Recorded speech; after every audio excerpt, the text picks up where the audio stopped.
Man,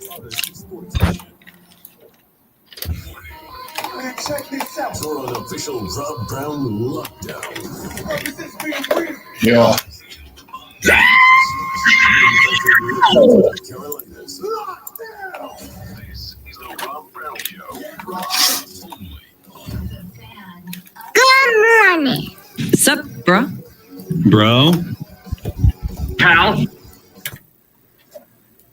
And away we go. Welcome in, ladies and gentlemen. The Rob Brown Show is on your radio. It is the Fan Upstate. Yo, welcome in. Great to have you. Happy Thursday. Yes, it is already Thursday this week. Just flying by. It's back to football night in America. Got a little NFL football on the television tonight.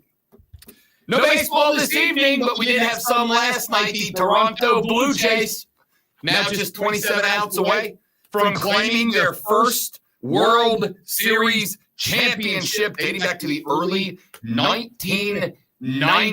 You know, we're going to talk a little baseball on the show today. Wow, 90s. That was a long time ago. I mean, that's like ancient history.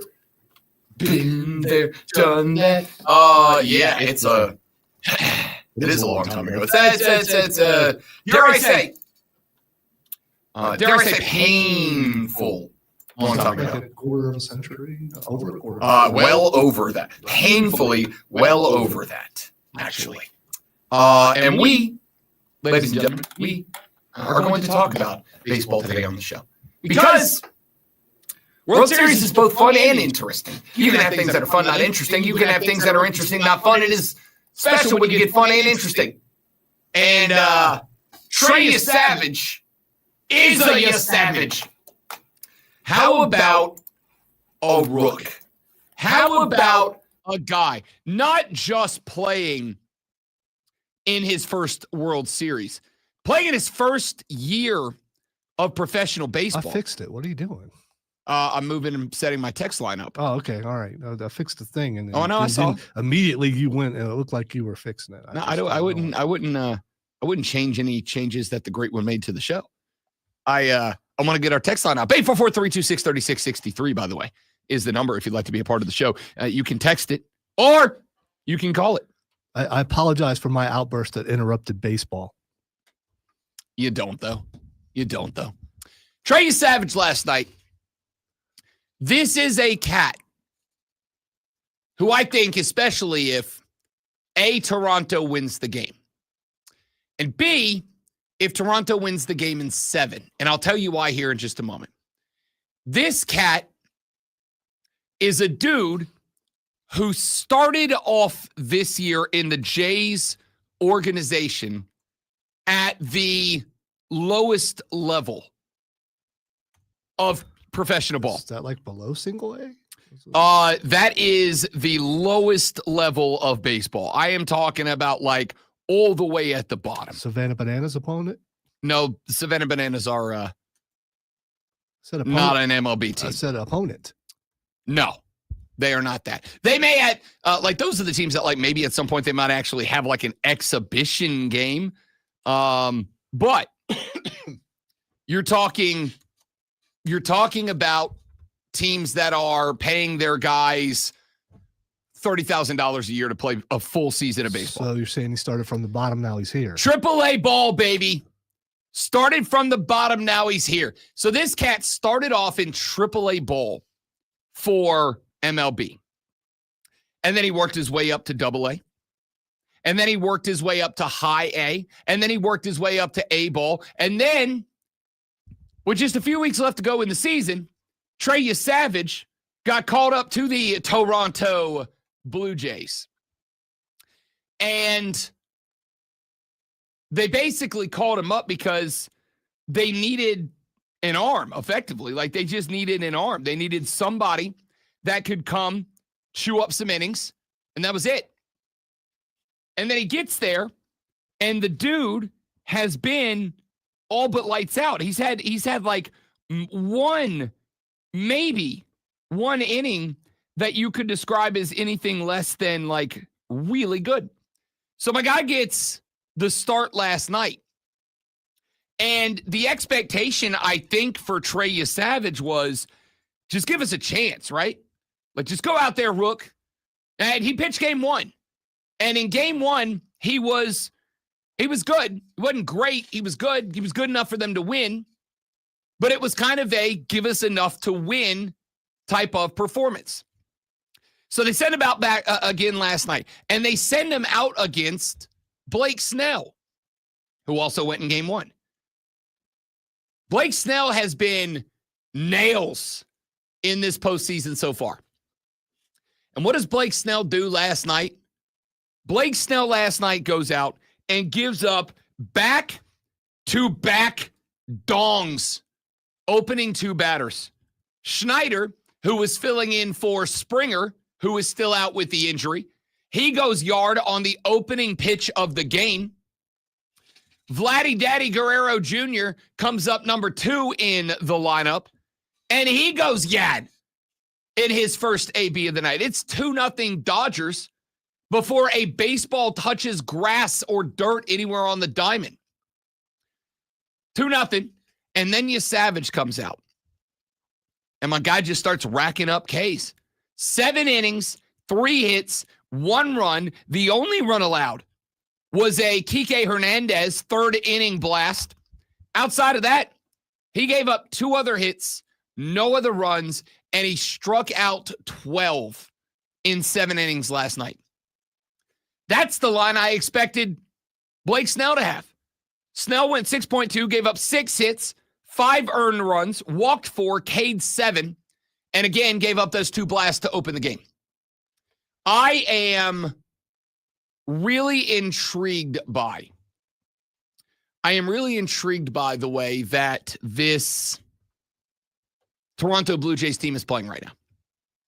Because I thought Dodgers in 5, to be honest. I thought that series was coming to its conclusion last night, and I thought its conclusion was going to be in Los Angeles with the Dodgers hoisting their second trophy.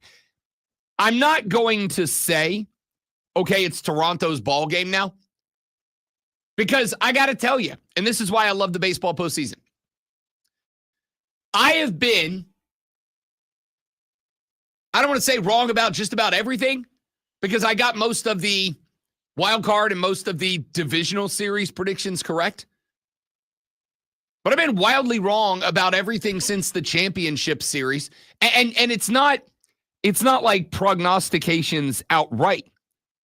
I thought the Mariners were going to get the Blue Jays. Better all-around team. Granted, 7 games. I mean, what are you going to do? You're going to get some wrong. I thought that the Dodgers would be taking at least 6 games in the NLCS. Completely wrong about that. I thought Dodgers in 5 in the World Series. Love Toronto. They're explosive. But at the end of the day, it just felt like the Dodgers were waking up. Well, they were already awake in these playoffs, but we're waking up even more as we got to the World Series. And instead, the Dodgers last night were just like from the dish. In fact, not even just last night. I would make the argument in games 4 and 5. The Dodgers bats have just been question marks. They had 4 hits last night. Teoscar Hernandez had a pair of them. Kike Hernandez had the home run, and Will Smith had one. Shohei Ohtani, 0 for 4. Mookie Betts, 0 for 4. Freddie Freeman, 0 for 3. Edmund, 0 for 3. Muncy, 0 for 3. I don't know what happened here. The Dodgers, who are a team that we talked to, I've said 100 times during this postseason. What I've loved about the Dodgers is that they've been getting good enough pitching throughout really this entire World Series. They've been getting good enough pitching throughout this entire run that it did not really matter if the bats weren't electrified, because they were winning all their 3-2 games. They were winning all their 2-1 games. They were beating the Phillies with 3-2, 2-1. They were doing it to the Brewers. They've done it to everybody. And so I came into this series kind of making the assumption the same thing would hold true, that the Dodgers were just going to be able to do whatever they wanted because the pitching was so good. And it's not been bad by any stretch of the imagination, but you go back to game 1, the Blue Jays beat them up 11-4. Blake Snell in that game, 5 innings, 8 hits, 5 runs, all earned, 4 strikeouts, took him 100 pitches to get out of 5 innings. Then you go to game 2, and it was kind of like, all right, they bounced back. Game 1, by the way, and this was the stat that kind of jumped off the page at me. What kind of jumped off the page at me was in game 1s where a team swept the league championship series, they're 0-7 in the last 7 in game 1s. If you sweep the championship series, you lose game 1 of the World Series. And that's kind of a spot that I looked at and I'm like, all right, well, if there was ever a team that's going to break a mold here, it's got to be this Dodgers team. They didn't. They didn't. And I again, it's the rest versus rust.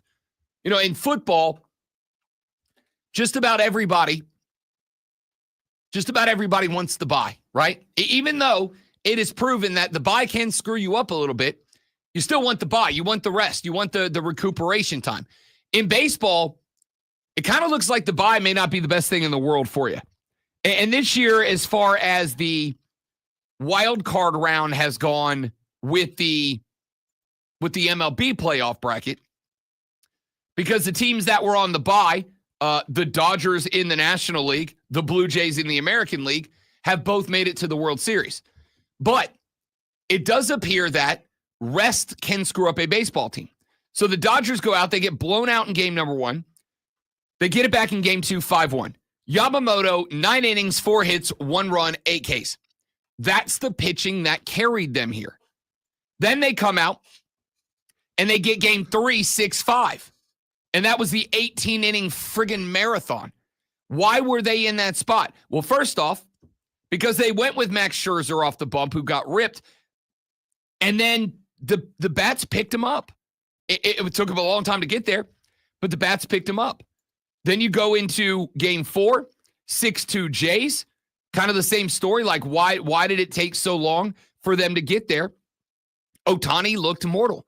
Not only could he not hit in that game, but he got touched up pretty good. 6 hits in 6 innings, 4 runs all earned, K'd 6, but pitching. And then last night, same thing. In a spot where Blake Snell, with the exception of game 1, but again, I'm willing to overlook the performance of game 1 because you were battling a historic trend in that game and you lost to it. It happens. That's why it's a trend. Last night, Blake Snell had an opportunity to go out there and be the Blake Snell that he has been in this postseason and pick the Dodgers up, give them a win, create a world where, yeah, we're on the road for the next 2, but we've only got to get 1 of them. If you lose that game, you got to go on the road to Toronto, which is an absolutely raucous crowd. They haven't had a World Series championship dating back to 1993. That place is going to be absolutely buzzing. And I know that you don't want to hear it, but the political climate, Toronto is absolutely wanting to bring America's pastimes trophy back to their country. That's where we are. So now you got to go, if you're the Dodgers, you have to go to Toronto and you've got to win 2 out of 2. And more importantly, / worse, Toronto's just got to go back to the crib and win 1 out of 2. And the guys that they are likely going with in the next 2 have both been good. Both lost, but have both been good. But I'll tell you what I find even more interesting, to take it back to Trey Savage. Trey Savage in that game last night threw 104 pitches. I was texting back and forth with a couple of buddies watching this game. And I said at 104 pitches, on a night where his splitter last night was just filthy, dude. Like, last night was the most accurate usage of the phrase falls off the table that I've ever heard of or I've ever seen. Dude was throwing a splitter that would get to the plane and then just dunk. Like, it was unbelievable. It was nasty. My dude was defying the laws of physics with the splitter last night. So Trey Savage goes back into the bullpen now. And while I know it would be a big stretch, off of 104 pitches, if the Dodgers, who have to win 2 out of 2, find themselves in a tight game in game 7, Trey Savage might be available to come out and maybe like close out the ninth, right? Like it's game 7. It's the final baseball game of the year. You can throw any and everything out there to get a win if game 7 becomes necessary. He won't be available tomorrow in a game 6. But if it does go to 7, if the Dodgers do steal game 6, Savage can come out of the pen and maybe close out game 9. And if that happens, we're talking a real interesting set of circumstances there. So I am really interested to see what the pitching setup looks like in game 7 for Toronto with the guys that they have been able to save. Now, again, the Dodgers are in a pretty good spot themselves. The Dodgers are in a pretty good spot right now because Yamamoto did go that full 9. Because even though he wasn't throwing great stuff last night, you did get Blake Snell through 6.1. Like you put him in, you got some length out of these guys, which means that you did not have to lean on your high leverage arms out of the pen all that much, which means that you've probably got a little bit of depth ready for you in game 6 and 7 as well. I will tell you this. I do not envy the 2 managers of these 2 baseball teams in game 6 and 7. Because, and it always is a chess match for the managers when you get to the final 2 games of any World Series. It is a chess match, obviously, because you're not worried about longevity at this point. I'm not worried about, I need to make sure I got this guy's arm saved up because we've got another series or 2 more games in this series. You don't have to worry about that. In these last 2 games, if you're the Dodgers, you're throwing everything out in game 6. And if you're the Jays, you have to ask the question, if it is a tight game in game 6, if it is a 1-run game in game 6, and if it does become obvious that the Dodgers in 6, 7, 8 innings, the Dodgers are going to start throwing their heavy artillery at you. Do you counter with your own and take the risk that you lose that game and now you have juiced some of your leverage arms for game 7? And so if the Dodgers, but now you can't take advantage of that fact. Or if the Dodgers are down 1, up 1, tied ball game in the 6th, 7th, and they start throwing out their heavy hitters, right? Like they decide we're up 1. Let's just go ahead. We're going to take our game 7 starter and put him out there now. Let's finish this game. Do you wait? Do you hold back? Do you not throw your high leverage guys out there? You say, we're going to save this up because what we're going to do is we might lose this game. We might lose this game, but I'll tell you what we're going to do. We are going to go into game 7 with all of our bullets chambered, and they're going to go into game 7 with none of theirs available. I don't know, man. Like, I don't envy these 2 managers over the next 2 games, but I do envy all of us who get to watch baseball because, yeah, this is going to be great. It's going to be great. This series is so much better than I thought it was going to be. I really thought it was going to be a steamroll job by the LA Dodgers. I really did, and yet, here we are. All right, we got a lot to get to on the radio program. We are going to talk quite a bit more about the World Series. It is a travel day today, but we do have game 6 tomorrow, game 7, if necessary, Saturday in Toronto, Canada. We'll take a look at that. What happened last night? What will happen the next 2 nights? We got to get some football in here. I do want to ask the question later on in the show. We have said for years sports are supposed to be our escape from real life. I have said many times that while I am not adverse to talking politics in sports, we do try to keep them separate as much as we can. However, what do we do when politics does not inject itself in sports, but when politics kicks down the damn door of sports and says, I'm running you now?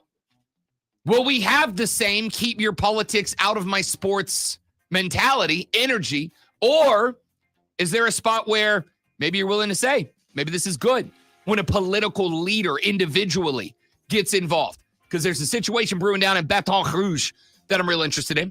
And we'll start setting up the football weekend. All of that and more rolling on. I'm Rob. He's Lonzo. The Rob Brown Show's on your radio. It is the Fan Upstate. That world. All right, good morning, Joe, Tiger Truther. Welcome in, Brian. Everybody, good to have you. Stay right there. We'll be right back.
episode too?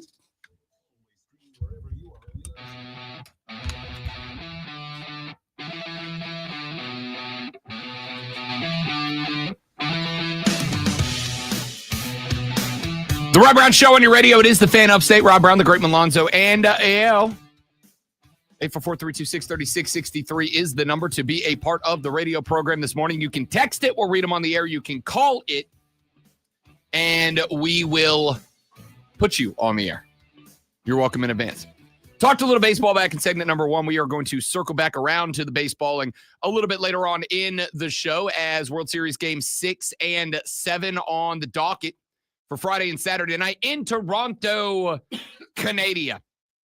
I love it. I love it. This has been last year. I think we had one of the best postseasons in recent baseball history. And while I don't think that this year's is necessarily overall top to bottom as compelling, I do think this World Series is pretty close. Pretty close. And I think it's absolutely got the possibility of going 7. I think it's absolutely going to be determined by the two managers. This is an absolute chess match that is going to take place in games 6 and 7. And I'm really excited to see how it plays out. So we'll get back to that a little bit later on in the radio broadcast, but there's plenty of football that we've got to get to. The Atlanta Falcons. I know obviously we cover both. We cover primarily the Carolina Panthers on this station, but I do know there's a lot of Falcon fans out there as we're about the same distance from there.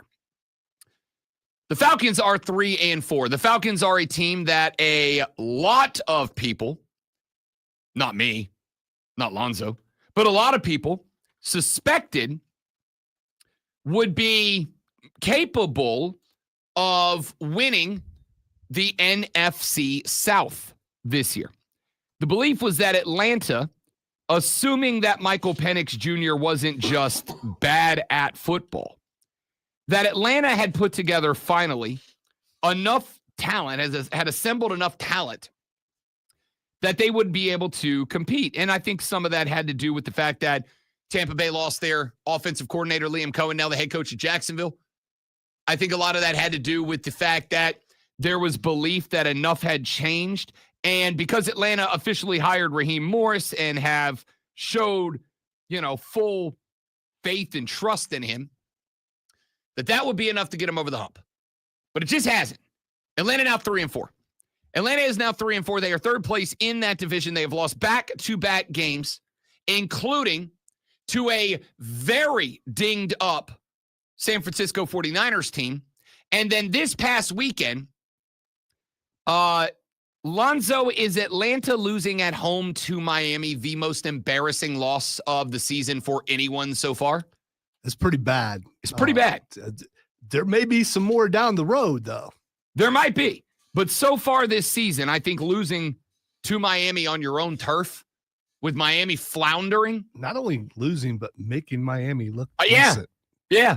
Miami actually looked like a competent football team. And hey, maybe Miami finds their way back. Maybe we're looking at the end of the year and we're like, damn, how did this team do what this team just did? But I doubt it. So we do have to point out, of course, that last week against the Miami Dolphins, starting quarterback Michael Penix Jr., starting wide receiver, and guy who decided to announce his arrival in the National Football League this year, Drake London, were both out. Michael Penix Jr. had a bone bruise on the right knee. Drake London had a leg issue as well.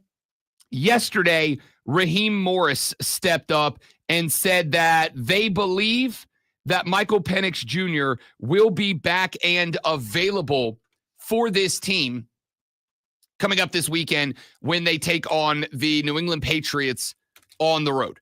They went with Kirk Cousins last week. It did not go well. This team ended up with 213 total yards of offense in that game. Penix Jr. was a limited practice participant yesterday. Raheem Morris said after practice that it is a cautionary approach and that they do believe that he will be able to go. Michael Penix Jr. so far this season, 61% completion percentage, 1,400 yards of passing, 5 touchdowns to 3 interceptions, a QB rating right now of 85.2 altogether in the regular season. He is on target right now, assuming he plays every game. He is on target right now to average to get to 3,422, 3,400 yards, 12 touchdowns, 7 interceptions, if his numbers stay consistent. Now, there's the interesting thing here that so far they have played a pretty good lineup of teams. Buccaneers out of the gate, Vikings on the road at Carolina versus the Commanders. The Commanders did have Jaden Daniels in that game. The Bills, the Niners, and the Dolphins. Now they've got, listen to this lineup. They've got to go to New England. They come back, then they go to Europe, and they will play the Indianapolis Colts. Then they're back home to take on the Panthers. They're at New Orleans, at the Jets, Seahawks, Bucks, at the Cardinals, back home for the Rams, and they will end it with New Orleans the first week of the new year. I don't know what to make out of this football team. Because on one hand, you have a guy out of the backfield in Bijan Robinson that I genuinely believe might be the best running back in football.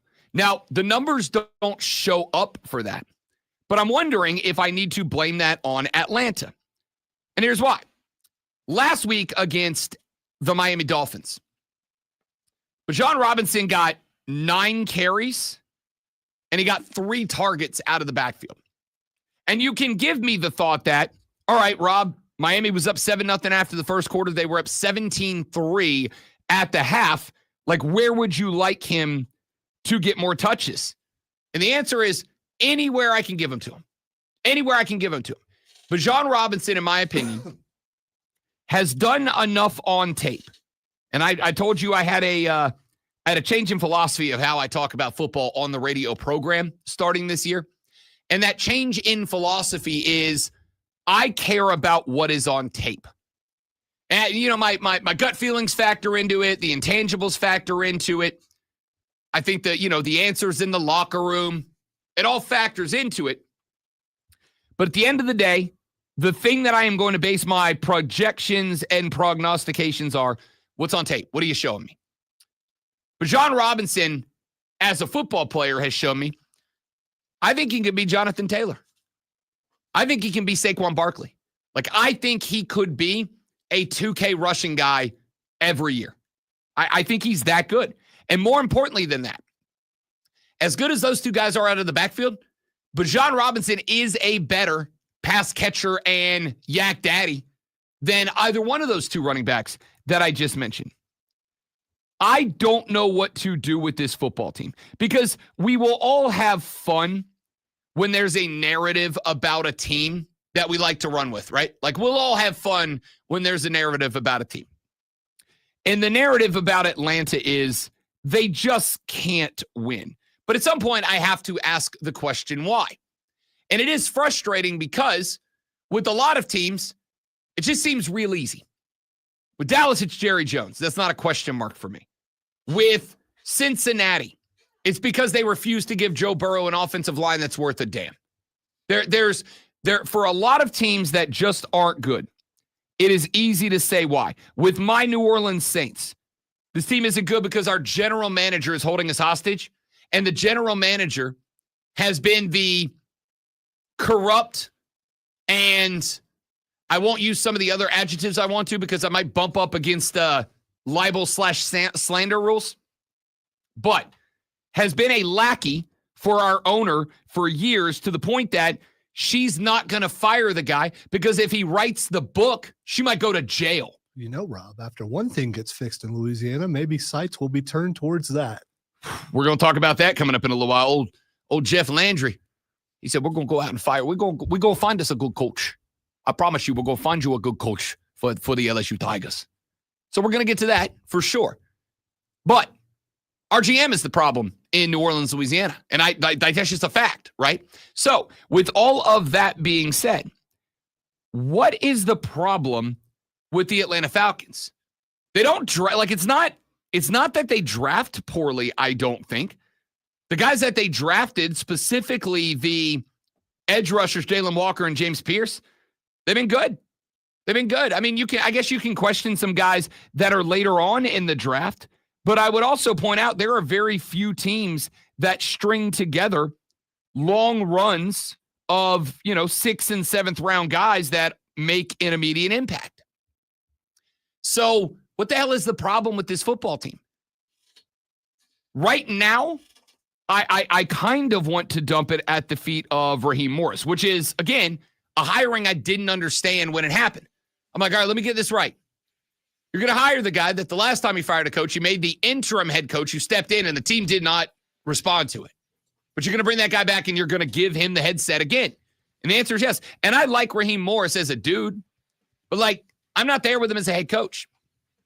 And I pointed out after the loss to Miami, the post-game locker room interview that he did with one of the reporters from Atlanta, where he did a speed run of every coaching cliche in a 1 minute and 15-second clip. He hit every one of them. Well, they were more physical. They wanted us more today. Got to go out there and make good decisions. Got to go out there and execute. We didn't do this. We didn't it was just a speed run of every coaching cliche you've ever heard. And when I started reading up on practice reports for Atlanta yesterday, when I found out Michael Penix Jr. is coming back, and I'm like, okay, can this guy get them back on path? They are 500. They are, with a bye week already in the hand, just a half game back of Carolina. They're a full 3 games back of Tampa, but again, they've already had their bye. They can get that one back. Can they come back to this? And I'm like, I don't know if they can under Raheem Morris, even with Michael Penix and Drake London coming back. Atlanta fans, I'd like to ask you, is this on Raheem Morris or am I missing something? I like to think I know ball and I can see it. I don't see it. What's wrong with this football team? Falcons fans, love for you to check in. 844-326-3663. We're back after this on the Rob Brown Show on the Fan Upstate. All right, guys, good morning right there. Tiger Truther said, our boy Kevin from downstairs, Kevin from the Moving the Chains pod, went to a restaurant yesterday, and he got the little placard they give you with the number you put on your table so the waiter bring your food. His was 67, and he just put a picture of it on his Instagram profile. And I was like, Kevin, no, Kevin. You're too old for that, Kevin. Too old for that. Stay right there, guys. We'll be right back.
The Rob Brown Show on your radio. It is the fan upstate, Rob Brown, the great one, Lonzo, and you. 844-326-3663, 844-FANFONE. We'd love to have you on the radio program this AM. I want to play a clip for you, and we are probably going to come back to this again later on in the show. And it's for a few reasons. We have said for a very long time that we do our best. It is impossible not to inject politics in sports. They're intertwined. We try to keep the Venn diagram of sports and politics. We try to keep that middle section where they overlap as thin as we can.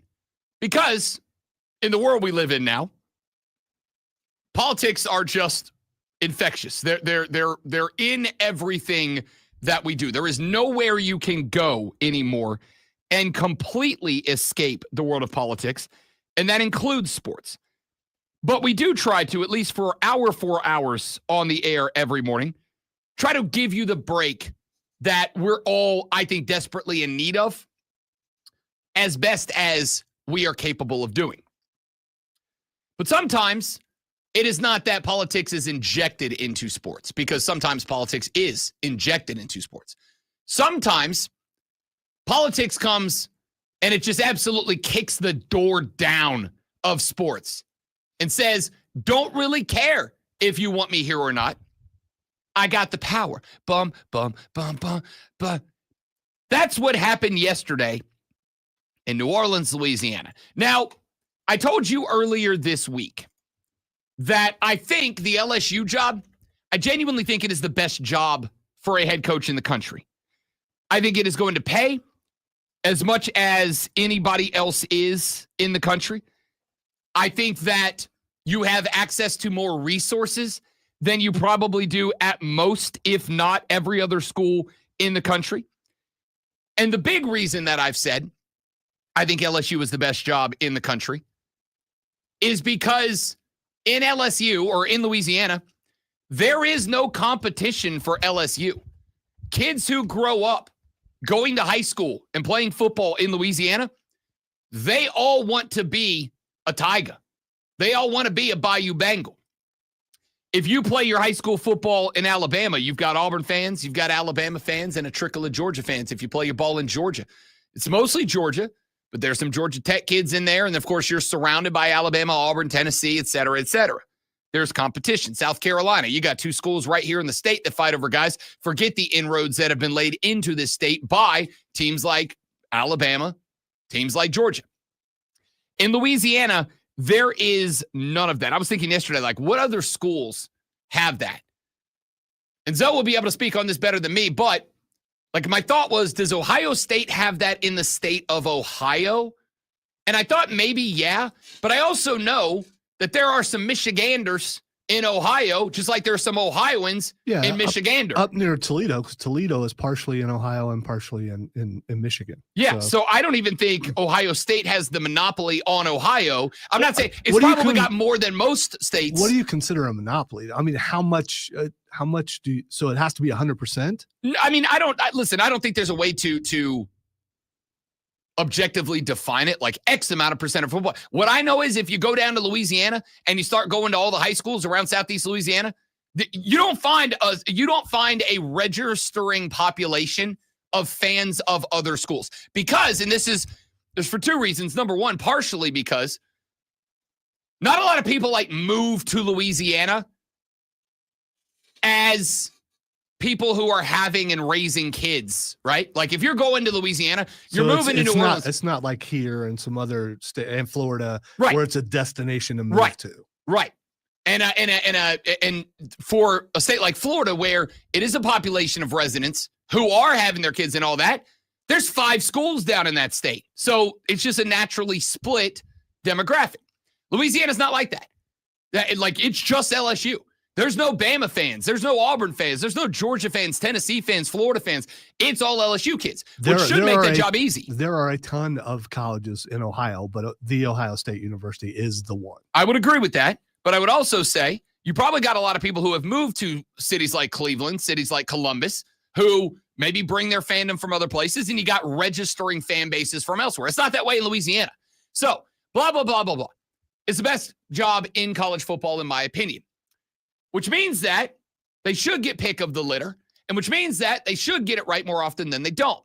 But Brian Kelly was not it. And I told you yesterday, I think the reason for that is that Brian Kelly's just a fraudulent person. He's not a nice guy. He's not likable. He's very self-centered. He's just not a good dude.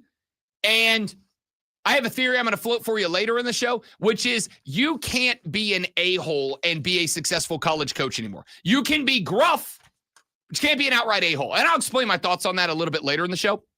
But yesterday, the governor of Louisiana, and I want you to think about this, in the history of college football, as long as you can remember and think back, have you ever heard of a situation where the governor of the state hosted the board of directors from the school at the governor's mansion to make a decision about the football coach, and then after the football coach was fired, with the injection of opinion from the governor of the state then came out and said this: of course you're not going to play. Now let me try that one more time, because it's the entire segment right now. Consistent. At least there's that. Hey, Jeff Landry, go today. The first question is absolutely correct. We are not going down a failed path.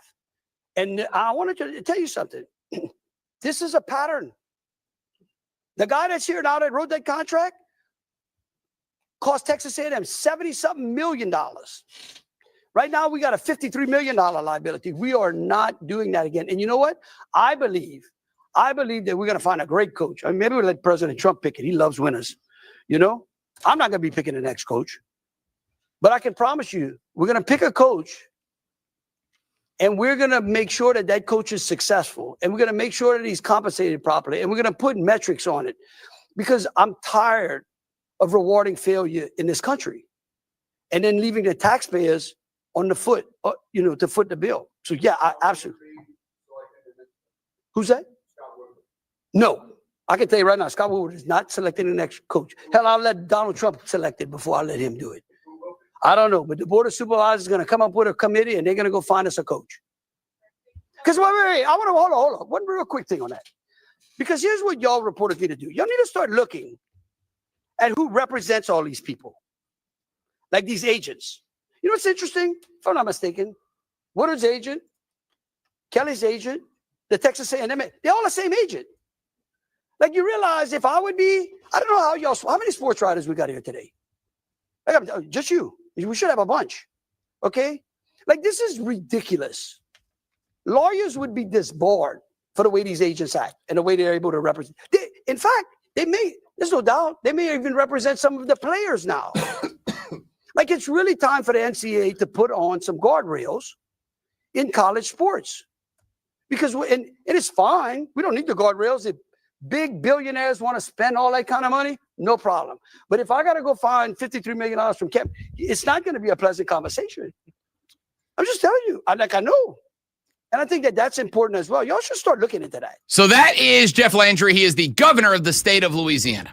Love the accent. That's old Cajun accent. Right, I got members of my family that talk like that. Yeah, it's just I thought, I was listening to Harry Connick Jr. We're gonna find a good football coach. Yeah, come down to LSU and coach the Tigers. We're gonna find us a good football coach. I got guys in my family that talk like that. All right. So Jeff Landry says, look, Scott Woodward, who is the athletic director at LSU, he says, I promise you he will not be selecting the next head coach. Now, you also heard the reason why, which is Scott Woodward was the guy who hired Jimbo Fisher to Texas A&M. I do want to point out, because this gets left out of this conversation. I'm not saying it makes it any better or worse, but it gets left out. Scott Woodward was not the guy who gave Jimbo Fisher the extension to his contract that added the $76 million buyout that he got.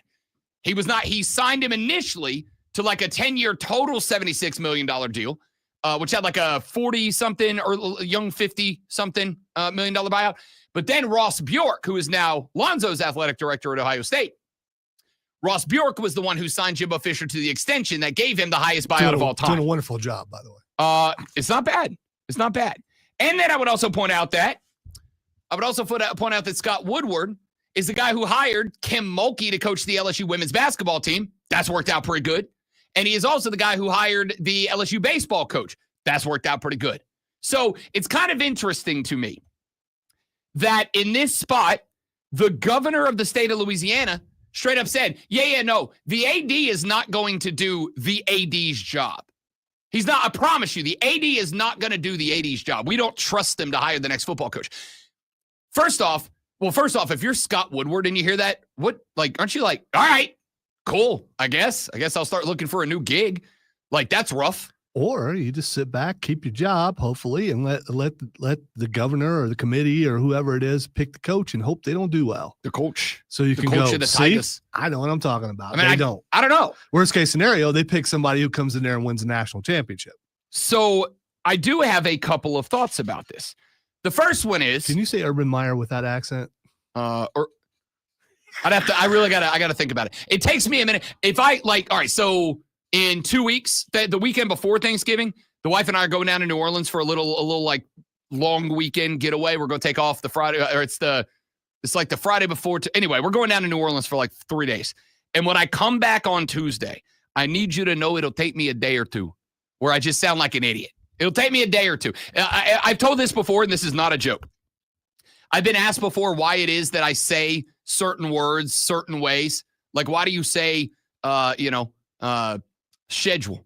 Like, why do you say words with certain inflections? There's an actual good reason for that. And the answer is, when I was first getting into radio, when I was at alarm, when I was not radio guy Rob, when I was a baby radioer out there, I had just a trace. When you were on ham radio or CB radio? Yeah, back in the day. It was a Tuesday. When I was young and I was getting into the game, there were traces of that accent still left from my family. And the way I trained it out of me was to pick certain words to say. Destination. I would say words in funny ways so that when I got to them, it would reset the way that I talked. The problem is it created a habit that is still around 17 years later. Whatever. That's the point. So the governor of the state of Louisiana held a press conference yesterday in which he said, and I don't know if this had been said to Scott Woodward, the AD at LSU, but the AD at LSU is not going to do the job of picking the next football coach for the Tigers. It's not his job anymore. Now, what I do find interesting is Landry did not say who is going to pick it. He didn't say we're forming a crack team. We have top men on the job. He didn't say who it's going to be. He did joke that he was going to ask President Trump to do it. And listen, he's a big MAGA guy. He's a big Trump guy. I get it. You want to a little bit. That's politics. I understand it. I think your head would literally explode if Trump picked the next coach for LSU. I wouldn't love it. What if they want? Well, I mean, you're not an LSU fan, but if you were, I mean, I still wouldn't love it. What if they won? No, listen. There is. I've told him before. I got no secret. I got love in my heart for LSU. I do. I got love in my heart for LSU. That's where all my family went. Had I not lived in Florida and had out-of-state tuition not been what I had to pay to go to LSU, I would 1,000% have gone to LSU. If we still lived in Louisiana, I'd have been a Tiger. But we didn't, so I'm a UWF Go Argonauts Argonaut. I want to talk more about this because I know we're up against it. But I found a couple of things interesting about what Jeff Landry had to say. First and foremost, I love that the governor of Louisiana stepped in and said, hey, listen, my AD, the AD at this school, he's not going to do the AD thing. That's going to be somebody else's job, not mine. But he didn't say whose job it is going to be, and I'd be very curious about that. The second thing is he said, I'm tired of rewarding failure in this country and leaving the taxpayers on the hook, which is all well and good, except for the overwhelming majority of dollars that get paid to a head coach do not come from taxes, even for public schools. Yeah, they don't come from taxes. Some does. And if any does, that's still out of your and my pocket. As a former resident of and a long-term lover of the state of Louisiana, Jeff, you got bigger problems if you're worried about taxpayer. My guy, you run historically the most corrupt state in the union. Okay. You got to start somewhere. This is not where you start, guy. I don't know. This is not where you start. You don't start in a spot where taxpayer money funds like 2% of what Brian Kelly gets. Now I got to go find Guy. Where am I going to find that at? Here's the thought. I don't know how to react to this because on one hand, honestly, I don't have a problem with Scott Woodward not picking the head coach. He is 0 for 2 in the biggest hires of his career. Now, I will also point out that, and I think this is the fun part, he is 0 for 2 in coaches that I was on the radio for both hires, and both times I went, this isn't going to work. You're not hiring what you think you're hiring. Jimbo Fisher was an okay coach who happened to get Jameis Winston. If Jameis Winston didn't show up, Jimbo Fisher is not a national champion. And he's a quitter. He quit on Florida State. And then you go to Brian Kelly, perhaps the most fraudulent and inauthentic person in college sports, to come down and bring his complete lack of culture to the most culturally sound school in the country. I got no problem with Scott Woodward not picking the coach. I kind of have a problem with the governor of a state going, I'm stepping in to run this thing. You're not a football guy either, Jeffrey. You're not. What are you doing here? All right, we'll talk more about this later on in the show. We got a lot we got to get to, including your water cooler cheap sheet.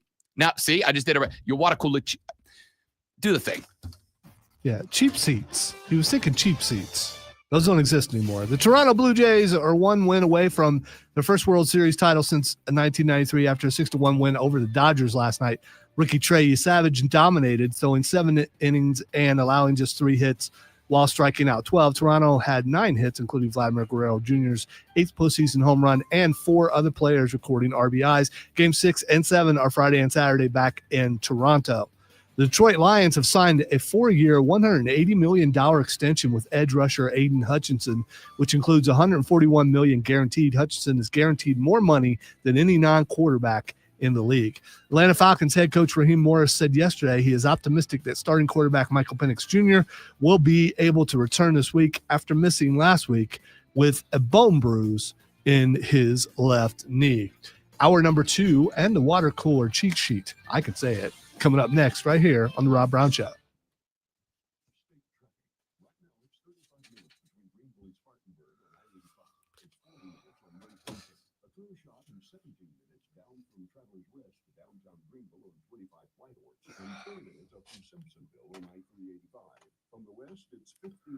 Pardon me while I bang my head against the padded walls and see if it helps. It could. I mean, it's probably not going to hurt.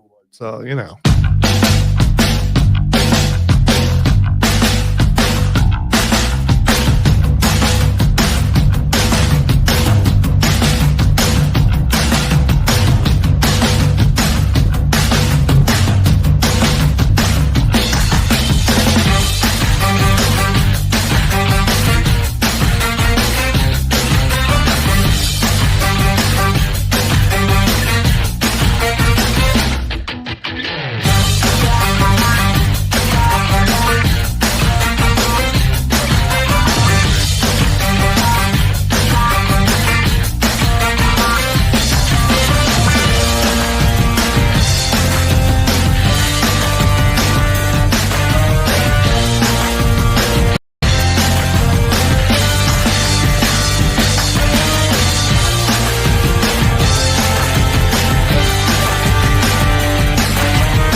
Why does he look like that?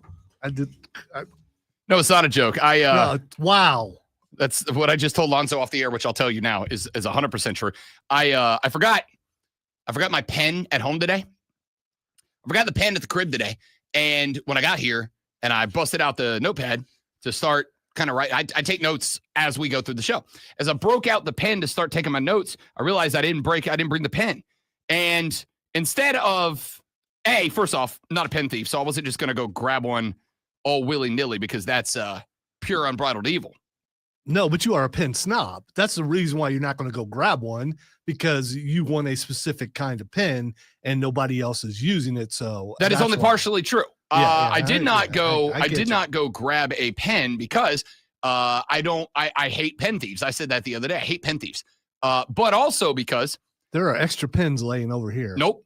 The other part of that is that, yes, I happen to know that Captain America, Chris Evans down the hall, is also a aficionado of the Sharpie S gel, which has bounced back and forth. An aficionado? It's aficionado. Okay. Jeff Landry's in my head. All right. Jeff, I'm doing everything in my power not to revert back to Kunas right now. Big fish. I have no idea what you just said.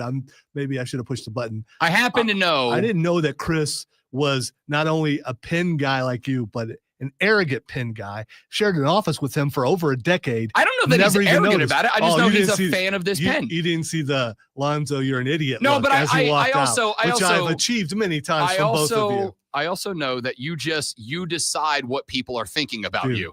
You decide that all the time. You've seen that smile. You know you've seen that smile from him. What I'm saying is, I happen to know that Captain America, Chris Evans down the hall, has wonderful taste in pens. Rocks the Sharpie S gel, had a whole pack on his desk. So I went in there. Can I steal one of your pens? I will bring it back. And he told me I can have it, which I appreciate. After saying that's you a don't hero. Want to steal a pen, your phrase was, can I steal a pen? Yeah, I told him I'd bring it back. Why didn't you? It's borrow. I mean, it's not. Okay. You're not taking it back. Okay, semantics you guy. No, you just, it's just a figure of speech. Yeah, but you phrased it one way and then phrased it again, and it made you look a certain way. It's a figure of speech. I'm just trying to help you. That's all. Ladies and gentlemen. That's all I'm ever about is trying to help you. We have got a lot we need to get to for the duration of this radio program, including what we are going to get to now, which is, of course, the top 3 sports stories you need to know before you get to the office and start talking sports with your coworkers, your supervisor, your manager, your boss, your IT guy, your janitor, the guy that hangs out on the front porch out in front of the office that you don't really know if he works there or not, or if he's just kind of sitting around. But, hey, he's cool and he likes to talk about football, so we like to talk about football with him. Do you work at Cracker Barrel or something? The front porch? I mean, not every building has a porch. Yeah, because we ain't got no porch. I do like a porch, though. Front porch sitting is a timeless I'm all for porches and porch swings for sure. The front walkway, doorway, entranceway, whatever the front of your building is, that guy. You know what I'm talking about. So you got to know what's going on. And if you got to know what's going on, don't worry. We're here to help because we do this. Are you ready for the playbook of the peculiar, the almanac of the absurd, and the encyclopedia of the extraordinary? Well, you better be, because we're diving headfirst into the 3 top stories that will have your coworkers saying before they take their first bathroom break. No. Here we go. Welcome to the water cooler cheat sheet on the Fan Upstate. It is the water cooler cheat sheet, the top 3 sports stories you need to know before you get to the office and start talking sports with whoever you're going to start talking sports with. This is what you're going to be talking about. Let's dive right in. Item number 1. I listened to 1 minute and 25 seconds of Jeff Landry sounding like 3/4 of my family, and my brain has just completely fried itself. I just wonder what you would be like after a Ed Orgeron press conference. Or, as was mentioned earlier, a Henry McMaster press conference. No, see, I got no connection with Henry McMaster. There's no old school Southern drawl where Rob Brown is from. Okay, yeah, you don't. Yeah, I don't have that's that. That's not a McMaster. I don't have that. What I do have locked away somewhere in the back of the noggin is the generation of coon-ass that came before me. You keep saying that. What is that word you're saying? Coon-ass. What? Because we eat raccoon. You a coon-ass.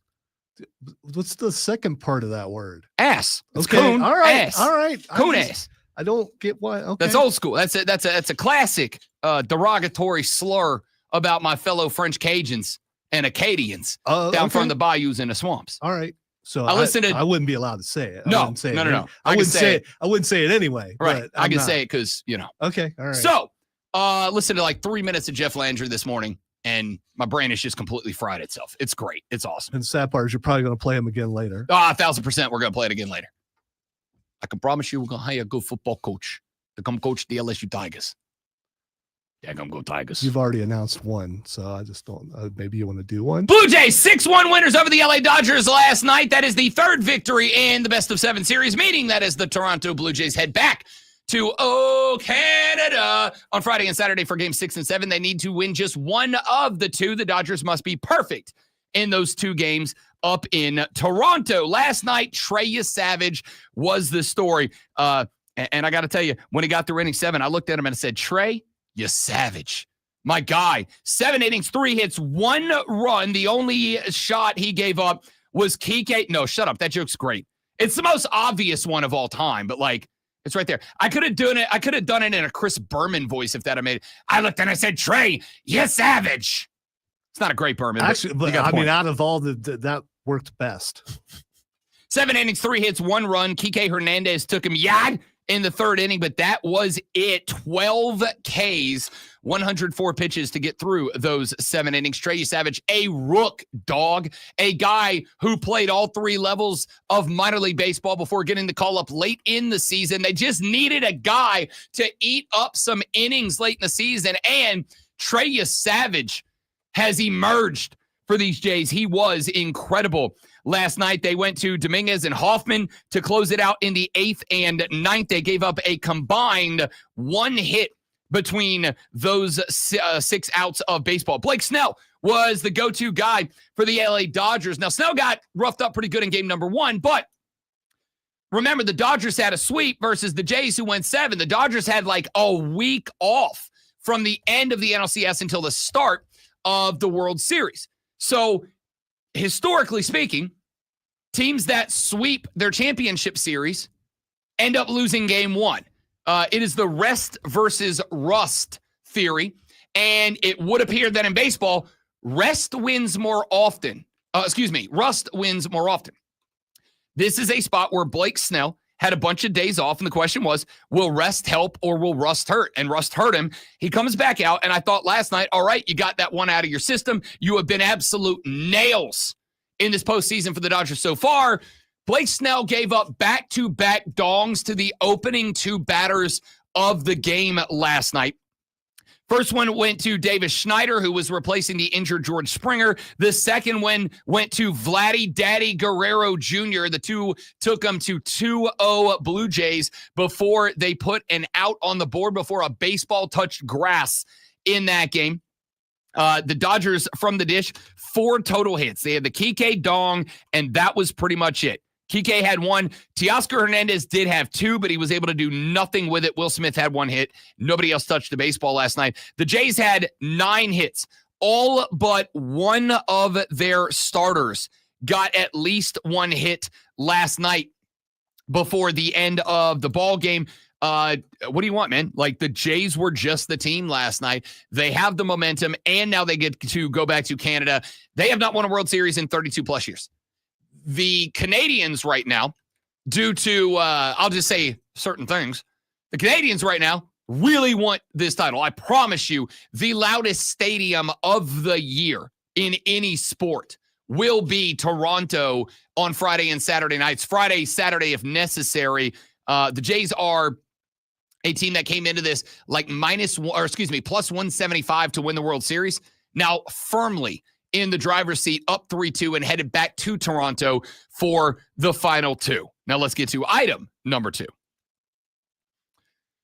Listen, I know that this is a story that only impacts one school, and that, of course, is LSU, but I do think it is very interesting nonetheless because it is a situation that could impact any public institution moving forward. Louisiana Governor Jeff Landry called a press conference yesterday relating to the LSU Tiger coaching situation down in Baton Rouge, Louisiana. And in that press conference, Jeff Landry said that a couple of things happened. Number one, he did indeed, as was the rumor, He did indeed host the LSU Board of Directors on Saturday night after the Tigers lost to Texas A&M. We have pointed out the fact no team in college football has won more home night games in history than the LSU Tigers. They consider that a fortress. As the great Steve Spurrier once said, we must protect this house. Yeah, click, clack.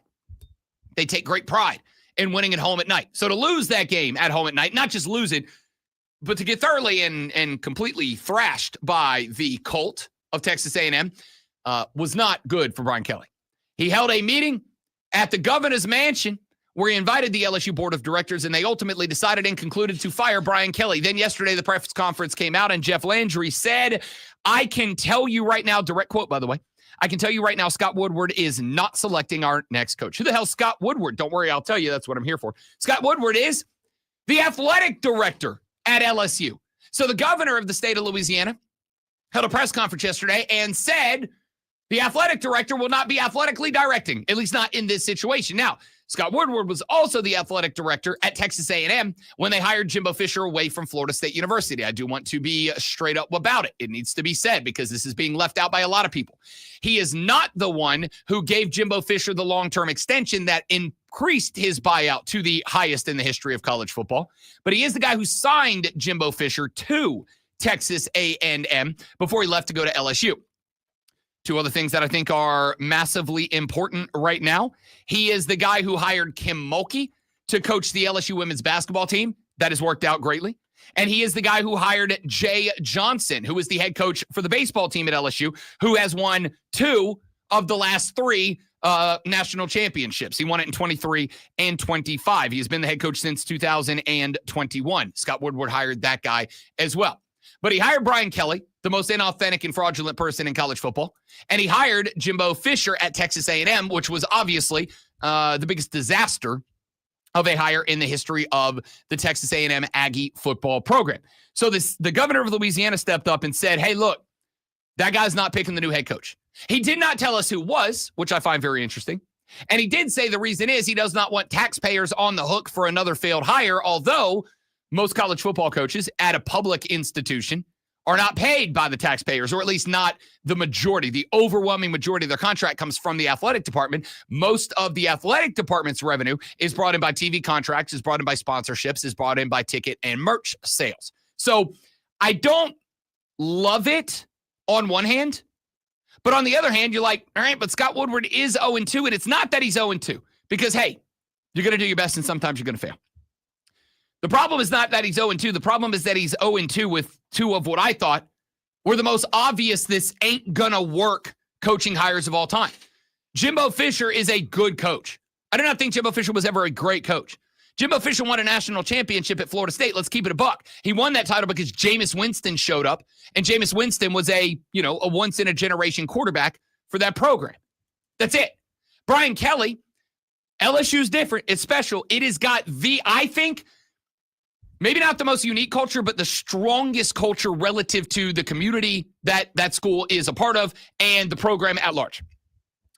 And, I mean, granted, you heard him talk a minute ago. Jeff Landry, clearly from that area. But at the same time, the hiring of Brian Kelly did not fit.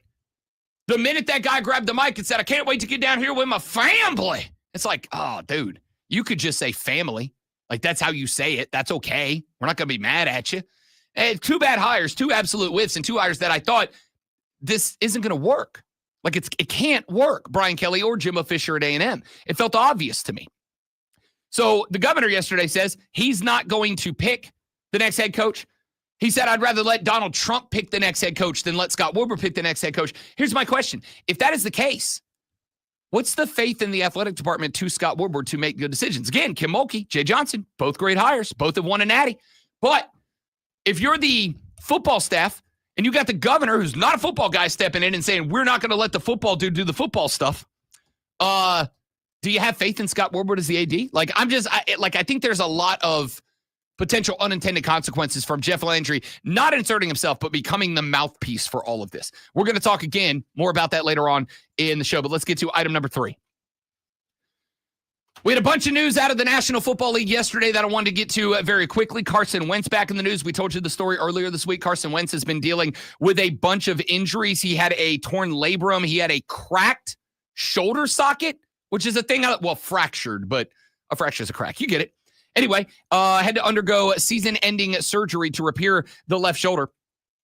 Wentz was asked, did the Vikings make you go out there? Did they pressure you? Did they push you to play? And Wentz said yesterday to the media, quote, "This isn't my first rodeo. I'm not an idiot. I know what I was signing up for going out there. Nobody was forcing me, pressuring me, any of those things," end quote. Of course, this conversation started because Carson Wentz was seen Carson Wentzing in pain on the sideline, and it looked like he was on the verge, if he did not get all the way to tears. Kirk Herbstreit went on to blow him up, which I hope Kirk is reflecting on his choices in that moment. But he said, nobody pressured me, nobody forced me, which leads me to the next question. Much like Kirk Cousins last year, did they know you were hurt? Did you lie about the severity of the injury? How did we arrive at a point where you were going out there playing on what should have been a season-ending injury before that game? How did that come about? I'm really interested at that.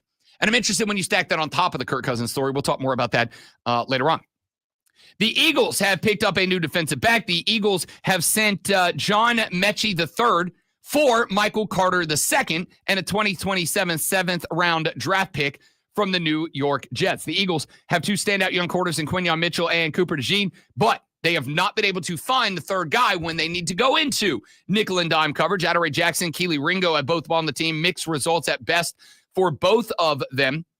So the Eagles made a move yesterday to go out and acquire Michael Carter II. That's a boost to the D backfield for Philadelphia. I found that interesting. The Lions have signed edge rusher Aiden Hutchinson to a 4-year extension. It is worth $180 million.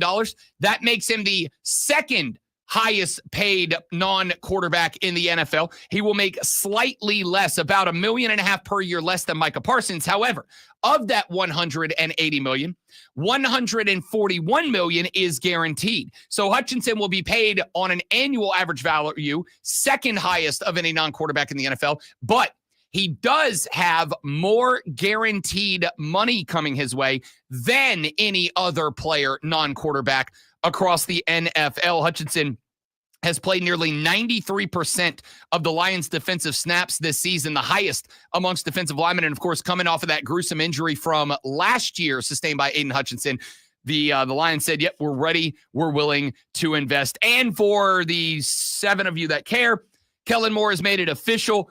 Tyler Shuck will start over Spencer Rattler for the remainder of the season for the New Orleans Saints. Moore said, quote, Tyler starting, so we're not looking back on that. Obviously, the goal is to let Tyler play and get going, and Spencer knows that his role is to be the backup, and he's supposed to help Tyler in any possible way. He did an excellent job today running the scout team. Listen, you guys know I love Spencer Rattler. I still think Spencer Rattler has starter potential in the NFL. The reality is the Saints offense is stagnant. Do I think it is Spencer Rattler's fault? No, I do not. But you never know what one shift at one position, and the quarterback being the most impactful, you never know what it's going to be. And more importantly, here's the reality of the situation. The New Orleans Saints are going to have either the number 1 or number 2 pick in the draft next year. There are a couple of guys that may be draftable next year. This isn't because they think Shuck or Rattler and one or whatever. This is 100%. Do we need to draft a quarterback next year? Is Tyler Shuck the guy, or do we have to draft another quarterback?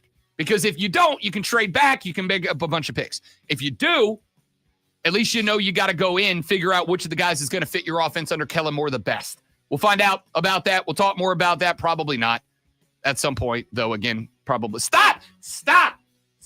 I hate it so much. It was appropriate. It was, you were talking about, okay. Why are you so angry?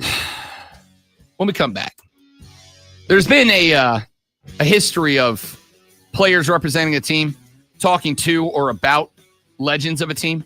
There's one happening with the Giants right now. And ordinarily, Rob Brown is the guy who takes the side of the legend. Hey, that guy's earned the respect. You show him the respect. But I got to tell you, in a situation developing between a Giants legend and a current Giant, I'm kind of team new Giant, and old Giant needs to maybe shut his mouth a little bit. I'll tell you what I'm talking about when we come back on the Rob Brown Show in the Fan Upstate. You better shut your mouth. Shut your mouth.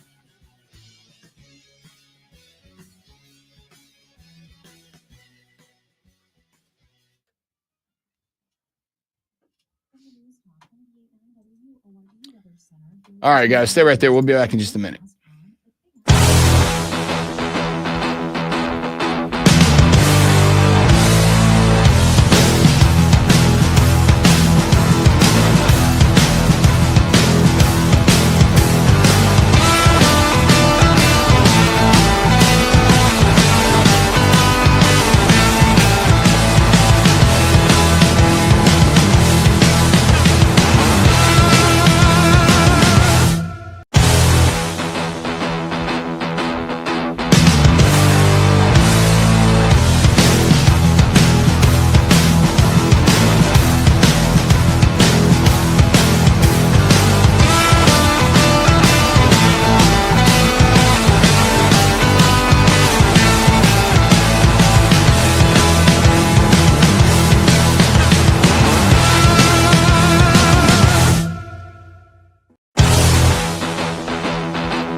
new heads that are like, yeah, but we do this and this and this better and whatever. And ordinarily, when that debate is spurred on by a new player to a team butting heads with a legend of a team, historically, even as a younger man, historically, my thought was always, yeah, I would probably not talk to a legend of the game that way, specifically a legend of your team. It's a really good way to get the fan base to turn on you. And if you get to a point where you're up for a contract, unless you are just a multi-year Pro Bowler, like that's not good for you. But there's one happening on right now that I'm kind of team the new guy. Dexter Lawrence is an excellent pass rusher for the New York Football Giants. Now, in fairness, Dexter Lawrence is not on the same trajectory that he was on last year. Last year, Lawrence had 44 tackles, 9 sacks, 18 pressures, 16 quarterback hits in 12 games before he suffered an elbow injury.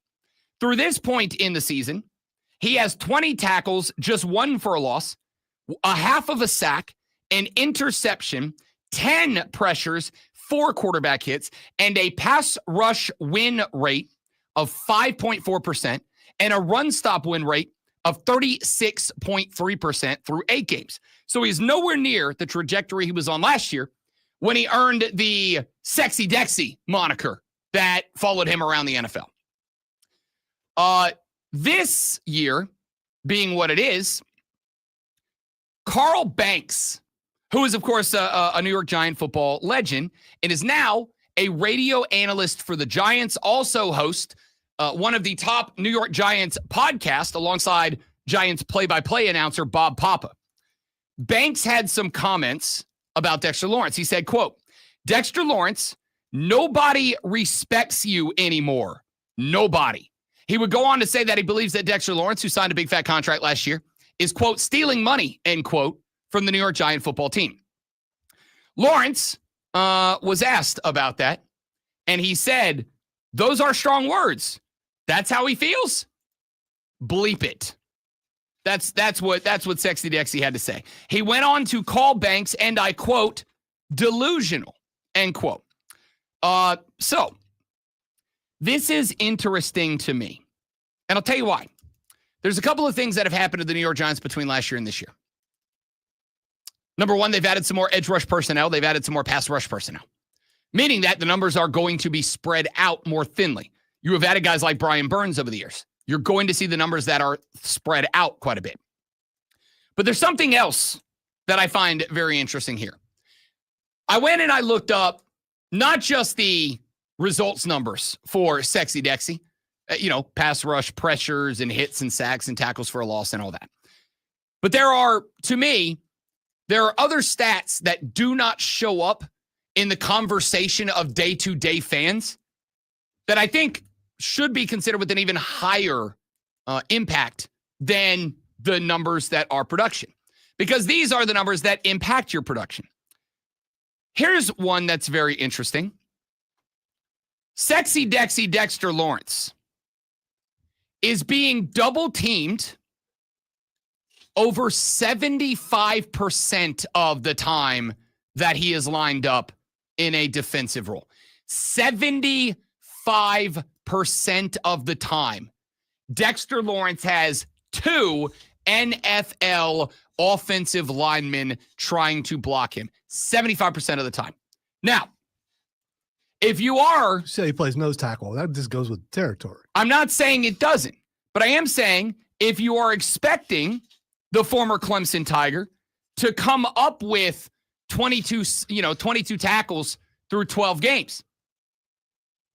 I think the other part that you have to understand is look around the rest of the defense, because there are guys like Brian Burns whose pass rush numbers are up this year. Why do you think that is?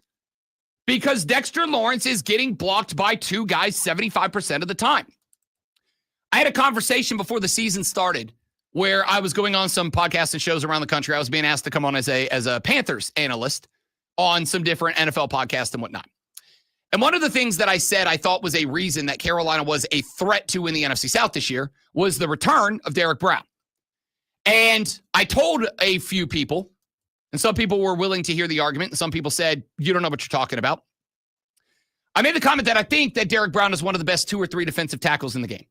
And one host specifically on one of the national pods said, wait a minute, Rob Brown. How can you say that? Even when he's healthy, the numbers aren't there. I said, yes, but I want you to do me a favor. I want you to watch the next time the Panthers play, and I want you to watch the next time that Derek Brown is starting at the nose tackle spot. And what you will see is Derek Brown is getting double teamed about 75% of the time. Do you know what it does for a defense when your nose tackle is getting double teamed 75% of the time? It opens up the field for literally everybody else. It opens up the field for everybody else. It opens up room for linebackers to roam. It opens up room for defensive backs to blitz. It opens up a world of possibilities for the second and third level of your defense to have an impact. And if I've got a guy who can guarantee me that they are going to use 2 blockers 75% of the time, I'm walking another guy up in the box. If they got 5, I'm bringing 5. If they got 6, I'm lining up 6. I am bringing up an extra guy. I am going to go 1-1 across the front 7. And I'm going to do that because I know that 75% of the time you are putting 2 guys on my 1 guy. That means that if you put 2 guys on my 1 guy, I got 1 more 1 guy who ain't got no guys on him. And if I got a 1 guy who ain't got no guys on him, I don't care if he's the worst defensive player in the NFL. He's going to make a play for me in that spot. This is a spot where I get it. Carl Banks is looking at the numbers and he's going, you just got paid. You're supposed to be a guy. You're supposed to be the guy. You're not getting it done. You're not making the plays for the money that you're getting. And I get it. When you're paying a guy as much as Dexter Lawrence is getting paid off of his extension, yes, you do want numbers of productivity. But I do think that it is something else entirely about a 27-year-old 3-time Pro Bowler, 2-time All-Pro team nominee. I think it is something different. When you look at a cat that 75% of the time guarantees a double team, which means that 75% of the time guarantees that if you're 1-1 across the front 7, one of your guys is going to be left alone to make a play. Or if you are +1 in the box, you got 2 guys. A guy guarantees you 75% of the time that you are going to have the opportunity for someone else to go unblocked and make a damn play. That is why if you look around the rest of the Giants defense, what you will see is that the numbers have come up for everybody else. I don't know that I have the patience to sit around and do this. You know what I would really like someone to do? And I know this is hard to be because it's kind of like hit versus error in baseball. Sometimes it's a razor-thin decision, and it's a bit subjective as to that was a hit or that was an error. I would love for somebody to go look at the Giants games this year, and I would love for somebody to go look at Brian Burns' sack numbers and the sack numbers for the rest of these Giants front 7. And I would love for somebody to give a quarter of a sack to Dexter Lawrence, a quarter of a TFL to Dexter Lawrence, every play that he is double teamed and an unblocked defender makes a play.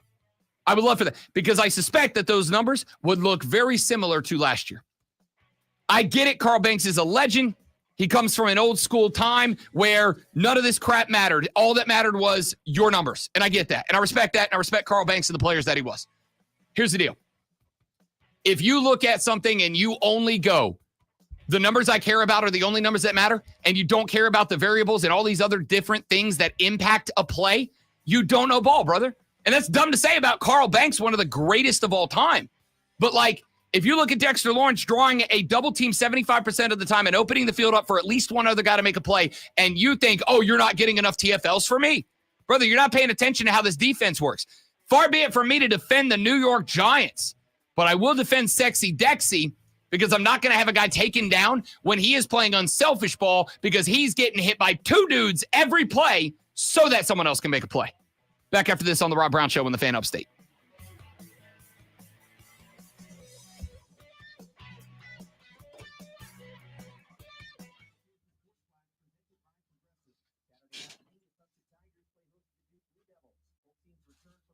Vegas odds on like Anthony Davis about how quickly he'll get hurt in the season? I do know that there are some books, not many, and most of them are like offshore illegal. Because I just noticed him limping. Yeah, he left the game on site with soreness. There are some books that will absolutely offer over-under games played, and they do it under the load management thing. Like, will LeBron play 60 games this year? And you got to factor in load management plus injuries, whatever. I'm sure that you can probably get that on Anthony Davis. Messed up.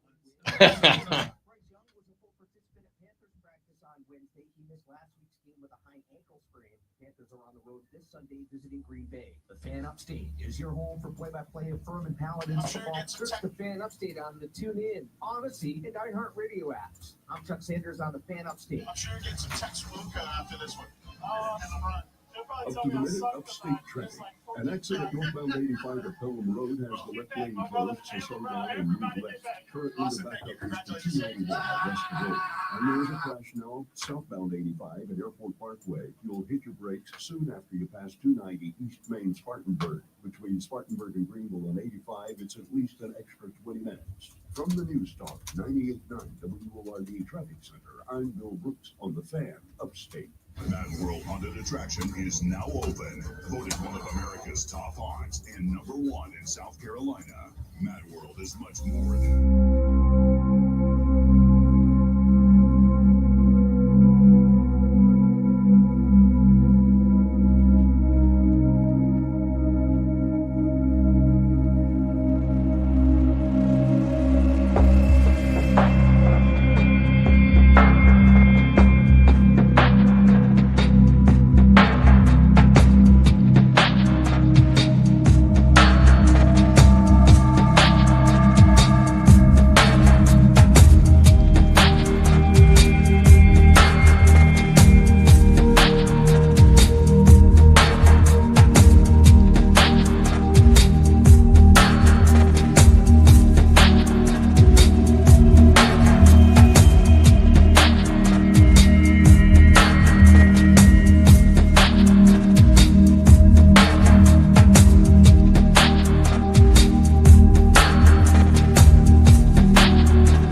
With you on a Thursday morning. We got a lot coming up this AM here in about 20 minutes from now. We'll be joined by Lulu Kesson.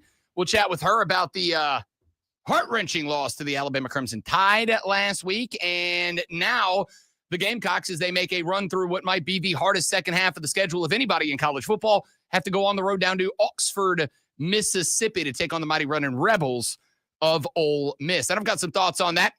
But we'll talk to Lulu Kesson in about 20 minutes, get her thoughts on that game. And then coming up at 9:20, a segment that has literally never once been forgotten or skipped over. Fight Club with the great Malonzo. We'll check in. And oh, by the way, great one. I got a very interesting message last night. Our next interview is lined up for next Wednesday as WWE comes to town for SmackDown. And I'm not going to reveal who it is because every time I do, it ends up either getting moved or bumped or canceled or replaced. I will very simply tell you that I am really excited to potentially be inducted as a member of the Secret Service. I'm really excited to say one particular superstar's name one particular way. Wow. And I won't say who it is. Wow. But she's my favorite. Not in studio, though. No, it'll be virtual. I don't care. I don't care. This might be a GOAT addition to the Rob Brown Show stable. This might be a GOAT addition to the faction we have built over the years of pro wrestlers. I don't know. We could have a Lacey Evans situation here. We could. I don't think so, though. Not from the perspective of her being openly mean to us. But if she is, well, in the weirdest possible way, I'll enjoy it. If someone were to be disparaging towards Canada, I mean, no one on the show has a history of being disparaging towards Canada. I absolutely would not.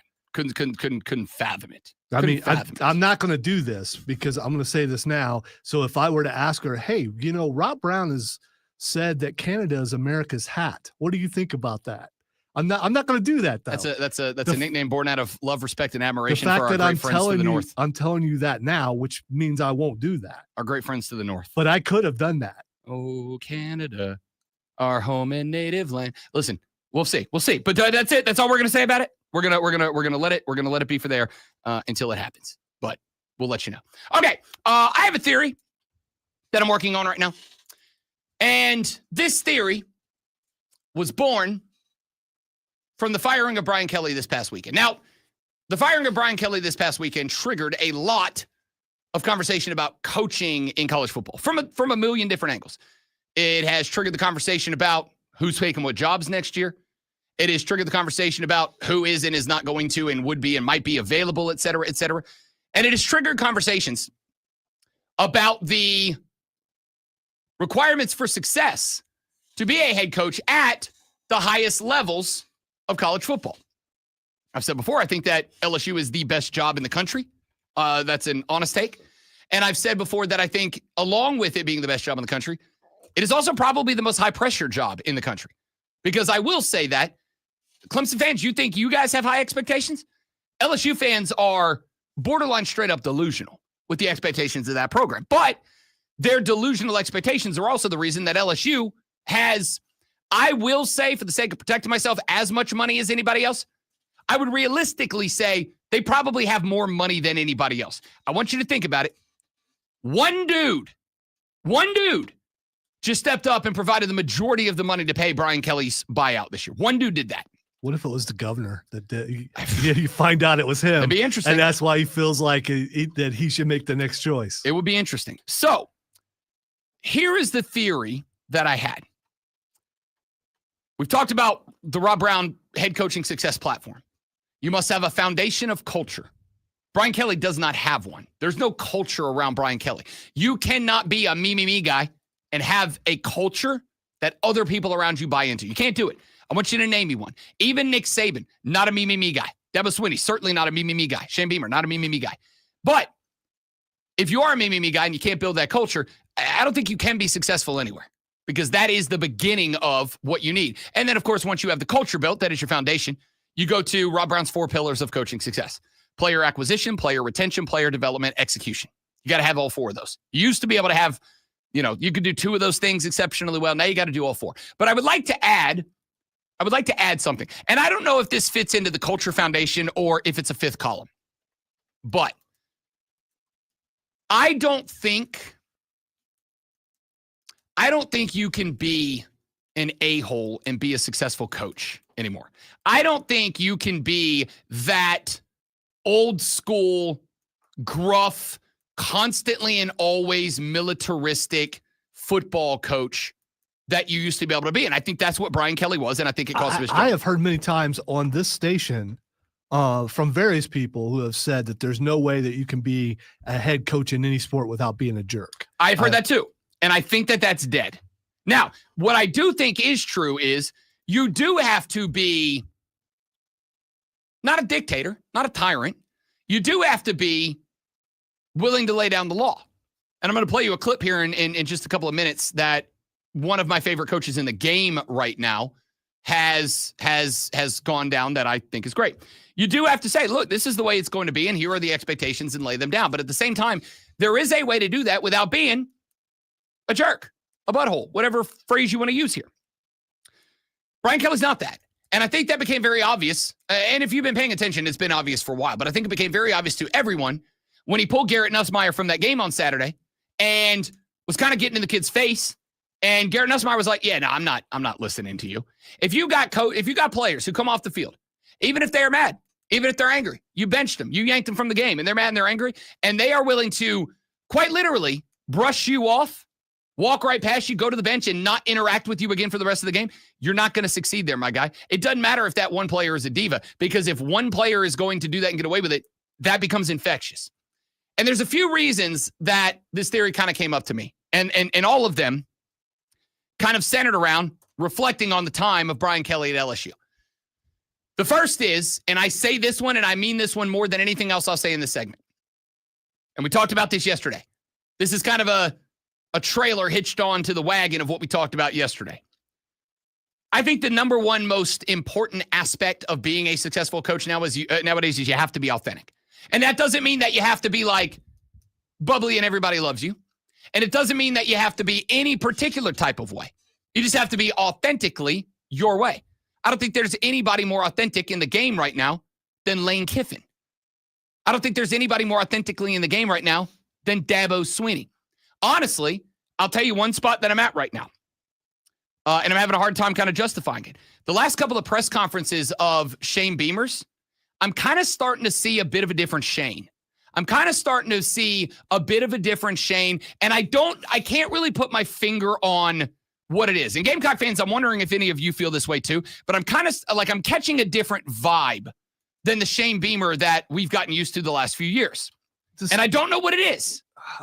It might be desperate. Think about how it feels when you're so close and this one little minor thing messes you up each time. That's what I'm saying. That's good. I mean, in life, when you're this close and it's like, oh no, I was right there. Yeah. And I think that's part of this frustration. It might be desperation.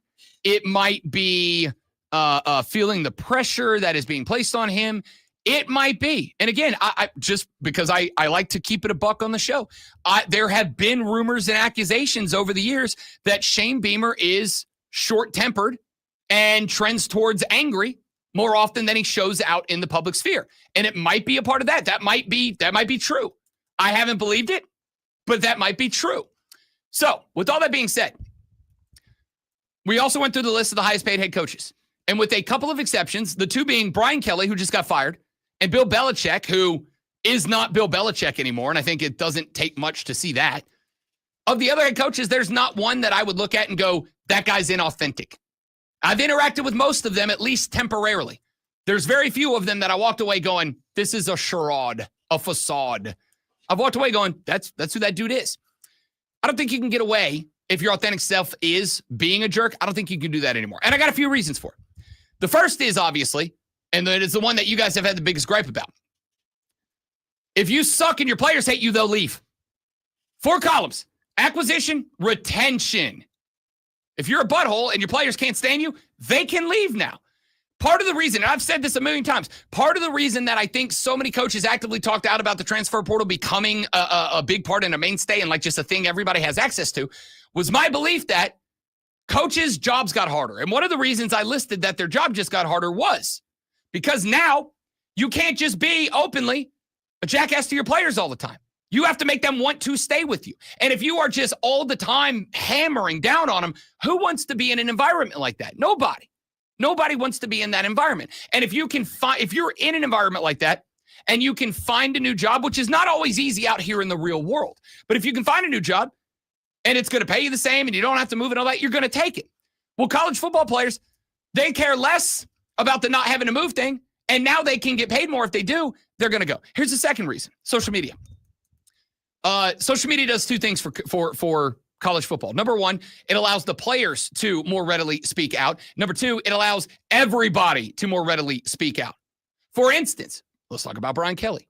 When they had the accident that happened at Notre Dame, where he put the student up in the crane and the wind blew it over and the kid died, Declan McClain was his name. When that kid passed away, that was something that I think in college football in years gone by, you'd have seen a news article and then it probably would have just vanished off in the ether and people forgot it ever happened. In the social media era, it didn't just become a story. People were reaching out and they were finding this kid's parents and family members, and everybody was speaking out, and it became a huge deal. And then Brian Kelly gets to LSU and he does the family thing. Obviously not nearly as bad as what happened at Notre Dame, but it still wasn't a great moment. And what happened when he went family? He became the butt of the joke on the internet till right now. I'm still doing it. We're still doing it. Then, as long as he's alive, that's going to follow him. Yeah, it's 100%. And then you'll remember that in his first year recruiting, there was this weird video where they did one of the photo booths where you stand on the platform and the camera swings around you a bunch of times and it like films you in slow motion or then speeds it up or whatever. They did that with a very highly touted recruit. And Brian Kelly, because Brian Kelly is all about Brian Kelly, just ask Brian Kelly and Brian Kelly will tell you. Brian Kelly, in a move that was absolutely confounding, decided he was going to jump up on that platform, which is not big. All right, it's maybe 3 feet. He decided he was going to jump on that platform with a player who's a big dude, fully outfitted in a football uniform and pads, and he is going to get behind that guy and dance with him on the platform in the spinny camera photo booth thingy. Now, is that really a huge deal? Is it something that you would have thought in the moment, this is not my best idea? No, not really. But it became, again, another butt of the joke for Brian Kelly. And in my head, I'm going, why would you not arrive at the thought of, maybe I should let this kid have his moment? I'm trying to get here and come here to get him to come here and be a star. Why not give this kid this moment? The third thing that happens here, and this is, I think, maybe the most impactful thing we've never talked about, is that college football fans and reporters have a larger platform and voice than they have ever had before. Back in the day, a head football coach could absolutely say, that guy can't cover the program anymore. He loses access. And if he's not writing articles in the paper or putting a podcast or putting a website up on the internet, he goes away. You could lose your job. It ain't that way anymore. Everything a head coach says and does is on the internet in seconds. I have gotten jobs before where I would go to a press conference and my job was very simply to open up my laptop and to quote the coach as he's talking and hit tweet ASAP. And there were people in other parts of the country who had my Twitter feed up, open, we're following it along, and we're making stories out of the quotes from Brian Kelly or whoever else. Back in the day, a coach could basically control the tone of the narrative in the media around his team. You can't do that anymore. If you are a Class A jerk to a reporter, as Brian Kelly did multiple times throughout the course of the season, yeah, you might go, oh, who cares? It's just the media. That's all well and good. Except for those clips now go viral. And that reporter, now they can have a podcast where they talk about that. And they go, I don't understand. I was talking about this, that, and the other. The narrative is no longer controlled by head coaches like it used to be. Except for on coaches shows where you can decide to no longer take calls Sure thing. Some dude named Tyler calls. That's just a random thought. I mean, absolutely. A Tyler name just popped into my head. And let's talk about that for 2 seconds. What has happened since that happened? Dabo Swinney has repeatedly taken criticism for not talking to Clemson fans anymore. And every time anything goes wrong for Clemson, Tyler from Spartanburg starts trending on the internet again. Like that is a thing that is now attached permanently to Dabo Swinney. I don't know why there's not a Tyler signal out there somewhere. There is on Twitter. There is a guy, a Clemson fan, who every now and then when things go bad, he will post just a picture of the bat signal, but it just says Tyler from Spartanburg inside the light. Okay, yeah, good. It's hilarious. Good. Right? But again, that was a moment where Dabo Swinney, thinking old school football, thought, I'm going to control the narrative. No more fans who come in here and they're controversial and they ask me tough questions that I now control the narrative. And what he did was he controls the narrative for the 1 hour he's on the radio. But what he did was create this world where everybody outside of his radio show is going, is Dabo thin-skinned? Is he afraid of criticism? Is he afraid of pressure? Is he afraid of taking the heat? And now Tyler from Spartanburg is like a thing that will always be connected to the legacy of Dabo. Not because Tyler from Spartanburg was any different than any other Clemson fan, but because Dabo said, I don't want to face heat for an hour from fans who are calling the show saying, Coach, this isn't good enough. He tried to control the narrative by banning fans. And now it's bigger than that. It's worse for him than that. All of those things combined, you have to be now, I think. You have to be a player first coach now. You can't be a team first or me first coach anymore. You have to be player first because the narrative doesn't belong to you. Anything that goes wrong is blasted out on social media immediately. And if all that goes wrong and your players hate it and hate being there, they can just leave. They can just leave. They just can go to another place and play football and have the same chance to play. I don't think you're going to see guys like Brian. I think Brian Kelly in the 90s would have been one of the most successful coaches of all time. In 2025, those guys will not succeed anymore. You better be on the hierarchy of importance in a program. Players 1, program 2, head coach 3, and that better be the mindset of the head coach because if it's not, you will not work out. I'll play some audio later from Brent Key and a couple of other coaches that I think falls in line with that. Lulu Kesson talks Gamecock football next. Lonzo, who always controls the narrative when he does a sports flash. And other times, if I get lucky. The Toronto Blue Jays are one win away from their first World Series title since 1993 after a 6-1 win over the Dodgers last night. Rookie Trey Savage dominated, throwing 7 innings and allowing just 3 hits while striking out 12. Toronto had 9 hits, including Vladimir Guerrero Jr.'s 8th postseason home run, and 4 other players recording RBIs. Game 6 and 7 are Friday and Saturday back in Toronto. The Detroit Lions have signed a 4-year, $180 million extension with edge rusher Aiden Hutchinson, which includes $141 million guaranteed. Hutchinson is guaranteed more money than any non-quarterback in the league. The Atlanta Hawks guard Trae Young left last night's 117-112 win over the Nets with a right knee sprain. It was feared the injury might be worse, but we'll get an MRI today to determine the severity of the injury and how much, if any, time will be missed. Young is averaging 20.8 points and 9.5 assists for Atlanta.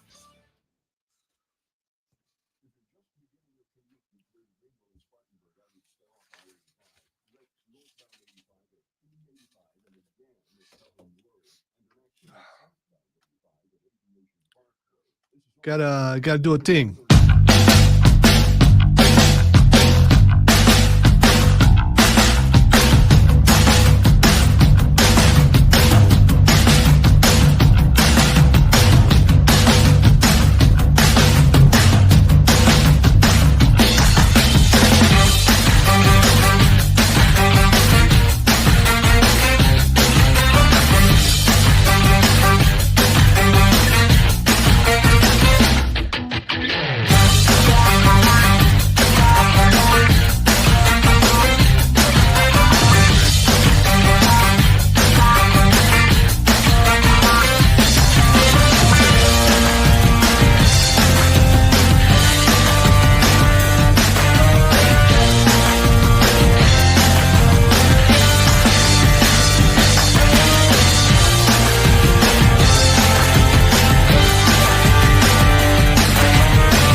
Welcome back, ladies and gentlemen, boys and girls, children of all ages, as we roll through the foremost electrifying hours of sports talk entertainment you are going to find anywhere on the radio from 6 till 10 on weekdays, if you ask my mom.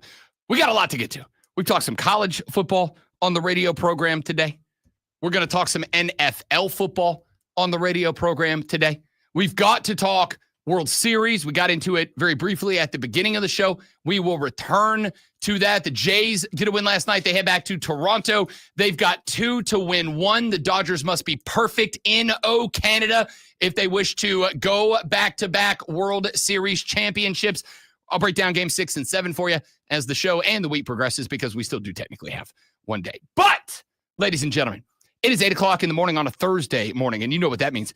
That means it is time for us to take a little road trip right on down the road to Columbia, South Carolina, home of the University of South Carolina Gamecocks. And that is where we find a young lady who covers the athletic department of the Gamecocks for the Greenville News. That is where we find a young lady who does excellent work doing so. That is where we find the lovely Lulu Kesson joining us here on the program. Good morning, Lulu. Have you recovered from what I have to imagine was a bit of a disappointing Saturday evening in Columbia, South Carolina? Absolutely, it was. Definitely very heartbreaking vibe around Columbia that night. Good morning. I'm good. I'm extra tired today, but I'm happy to be here. Thank you, as always, for having me. Of course. The pleasure is ours. Let's dive right in, Lulu. Let's time travel. 88 in the DeLorean back to last Saturday.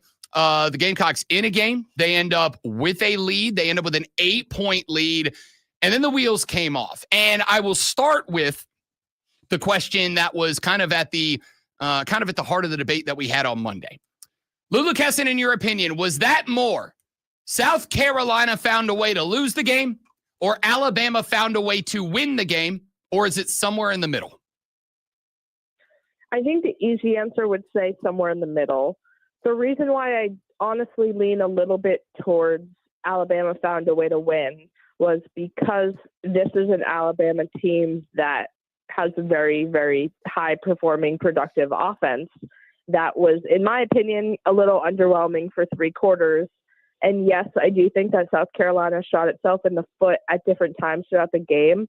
But to me, particularly the defense that, in my eyes, had been absolutely stellar all game, sort of allowing one touchdown in the last minute to tie the game.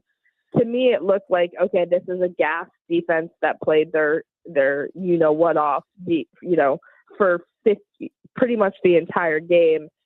I think Alabama kind of just hit a different notch and sort of dug, and credit to them, that was probably the loudest I've heard William Bryce all season. Obviously, South Carolina is known for their stadium, and I'm not saying that they've had bad fans before then. It kind of kicked it up a notch with homecoming, and credit to Alabama. I think they found a way to win.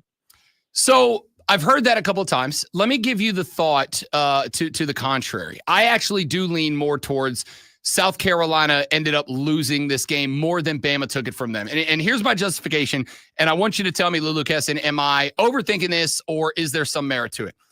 On the defensive side of the football, I thought for the majority of the game, South Carolina was doing a good job making sure they held the edge, keeping Ty Simpson in check, not allowing the running backs to be the escape. I thought basically they said, look, if you beat us with mid to long throws, so be it. It is what it is. But we're going to make sure that Ty Simpson getting out of the pocket and extending plays doesn't beat us. And we're going to make sure the running backs aren't there for a bunch of easy dump offs all day. I thought it worked out. On the offensive side of the ball, I think they finally cracked open the playbook and started doing what I've been begging them to do for a number of weeks now. You utilized Lenora Sellers. You started using different blocking schemes, adding different blockers, bringing guys in from the slot and lining them up as a wingback, but inside the tackle. There were a lot of different looks that we haven't seen out of South Carolina to throw Alabama off defense, off their rhythm when South Carolina was on defense. But then in that fourth quarter, when the game was on the line, it's like they kind of went back offensively to what they were doing earlier in the season, including on the play that Lenora Sellers ended up fumbling and giving the ball to Alabama for them to go win the game, which was, we're just going to run the quarterback off center again, something that has not worked all season long.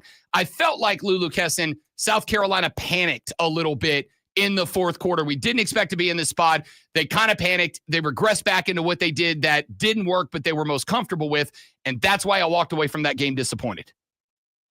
I agree with that. That is 100% accurate, and I think that's a very that's a total way to explain. Yes, South Carolina did lose that game. And, I understand the number of timeouts they had was different at the time, but like it was not the same level of confidence or looked the same level of sort of like, okay, we're going to take this as the Missouri game, which was a pretty similar situation where they go and score late and then South Carolina gets the ball back with a chance to win the game and they go 70 yards down the field and score.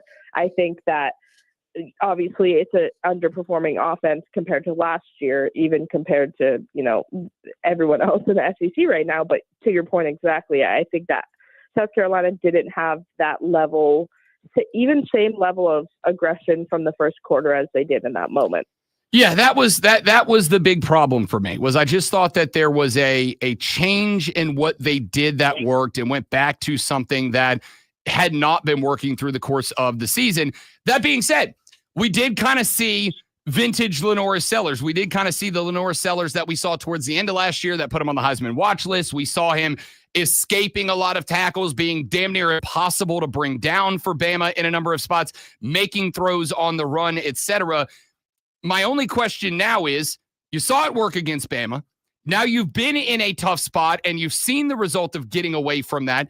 Do you think that against Ole Miss, do you think for the remainder of the season that Mike Shula will go back to that? Because again, when the pressure cooker got turned up, I think he went away from it. Do you think that we will see this Carolina offense more open moving forward? Because I got to be honest with you, that's the only way that I see this team winning more games down the stretch.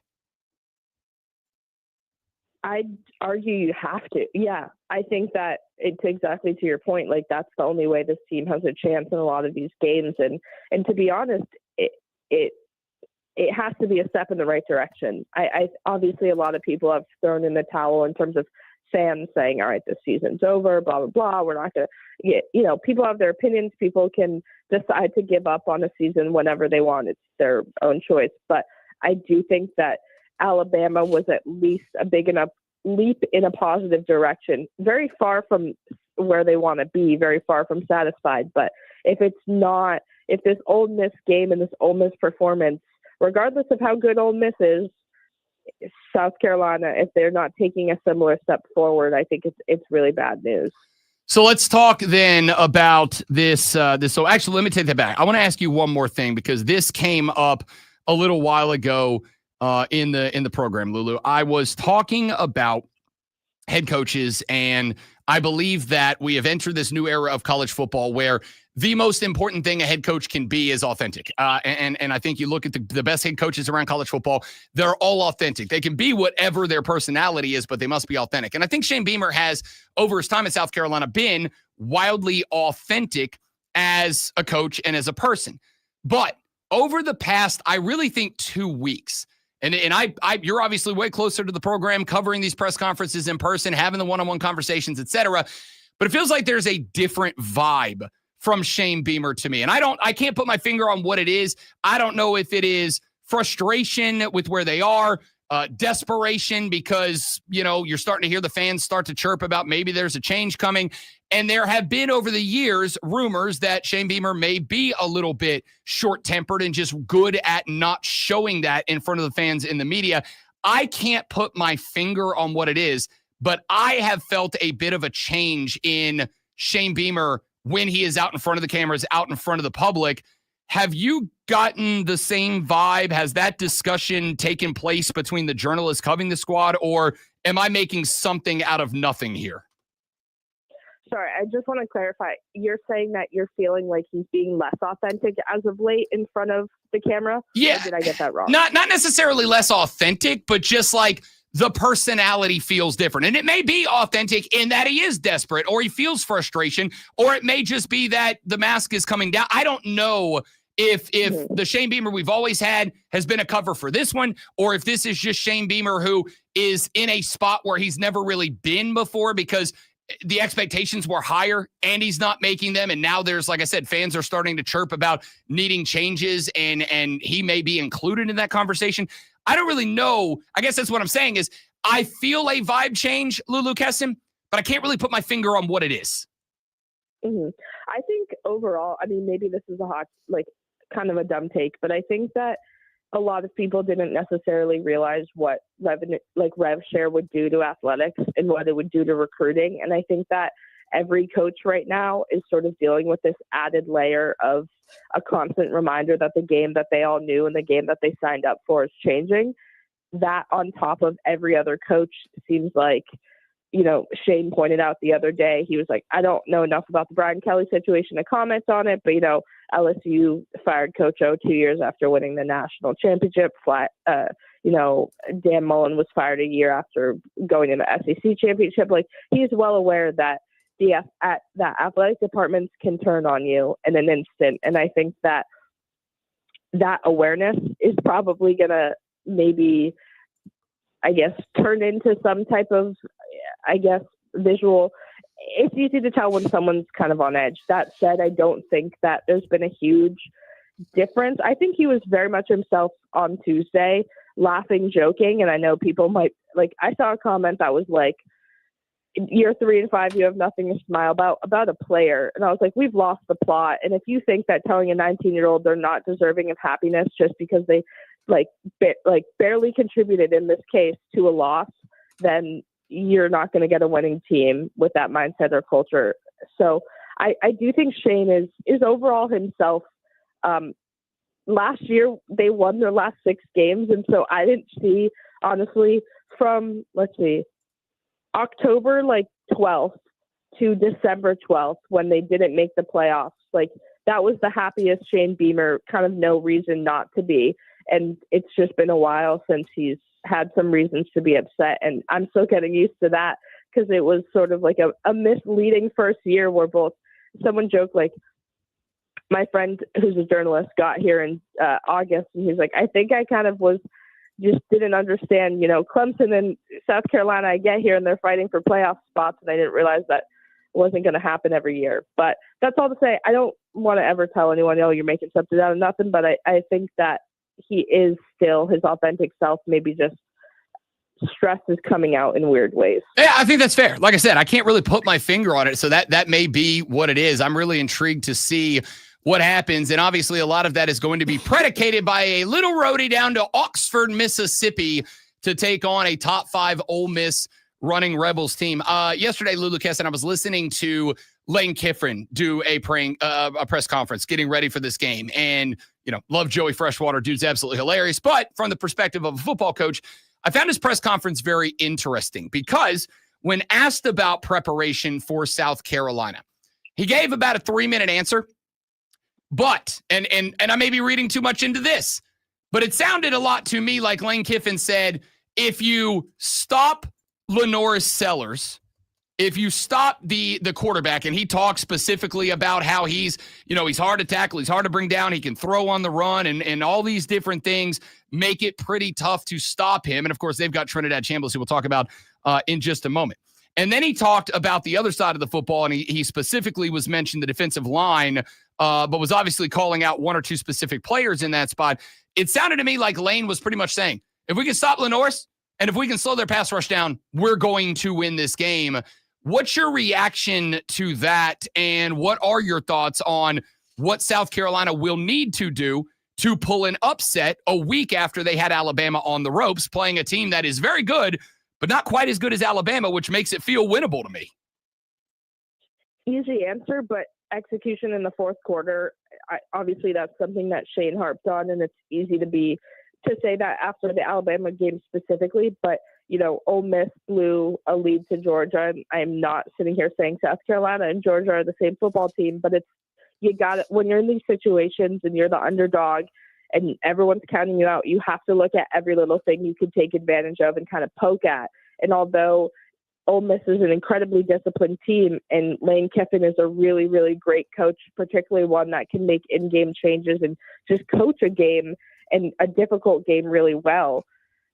It's tricky, and it's going to be a really tall task, but at the same time, if South Carolina plays with the amount of energy and the edge that they had from start and just kind of reverse it and finish it, I think South Carolina can compete. I agree. I do think that this is for somebody who last week said, South Carolina fans, I wouldn't waste my time watching the show because I think Bama's going to blow you out of the water. I actually feel like this is a game that you can win. And it starts for me with, and again, we mentioned him a moment ago, Trinidad Chambliss, who is kind of, he took over the starting role midseason, has really kind of come into his own. I've referred to him a few times as the Ole Miss Lenora Sellers. It is a similar game. I don't think he has the arm talent Lenoris does, but he is an able-bodied runner. He's got some power to him. That being said, it kind of, to me, Lulu, feels like that really is what is going to win or lose the game for Ole Miss. And if that is their number one strength, it obviously matches up well with South Carolina's number one strength defensively, which is the pass rush. I will say, what was done to Ty Simpson last weekend must be done to Trinidad Chambliss. And if it is, I honestly think South Carolina's defense is good enough to slow down the Rebels, and then it's just going to be a matter of, does Shula open the offense back up, or do we regress back to screen, run it up the middle, punt? Incredibly well said. Exactly. And South Carolina's defense, here, exactly what you're saying, has been really good at disrupting really great quarterbacks. And I think that they're on the upward trend as well. I know they've been obviously a little bit more consistent and they've performed better overall than the offense. So it's not just up and down, but South Carolina's defense, they forced turnovers. They had some big ones. They had like 4 interceptions that they should have, in my opinion, caught. And Clayton White was pretty honest. He was like, we got to be able to come down with those. But they were just incredibly disruptive to Alabama. And like you said, it's up to the offense. If the defense plays like that again, North and his unit, they have to be able to put some points on the board. I hate to say this, Lulu. I want your thoughts. Last one, and we'll let you get back to your real life. This is a game that if I felt like I trusted Mike Shula to play to call the way that they called the first 3 quarters against Bama, I honestly would call for the upset here. I think that the strength of South Carolina's defense matches up well with the strength of the Ole Miss offense. I think what you saw South Carolina doing offensively last week against a very talented Bama defense will work even better against Ole Miss. I want to call the upset here because I think the matchups actually favor, to some degree, South Carolina. But I can't do it yet because I don't trust Mike Shula. Like, that's where I am with this program right now. That being said, what are your thoughts and reaction to that? And what is your prediction for Saturday? I say yes, that's fair. I know I hate having to print predictions, and it's tricky. I feel like I'll probably print Ole Miss wins by 3, but I would not be surprised if South Carolina wins by a touchdown. I was wrong last week. I was like, whoever wins this game, I don't think it's going to be super close, because my friend was like, it could be like a field goal, and I was wrong. It was tied with 2 minutes left.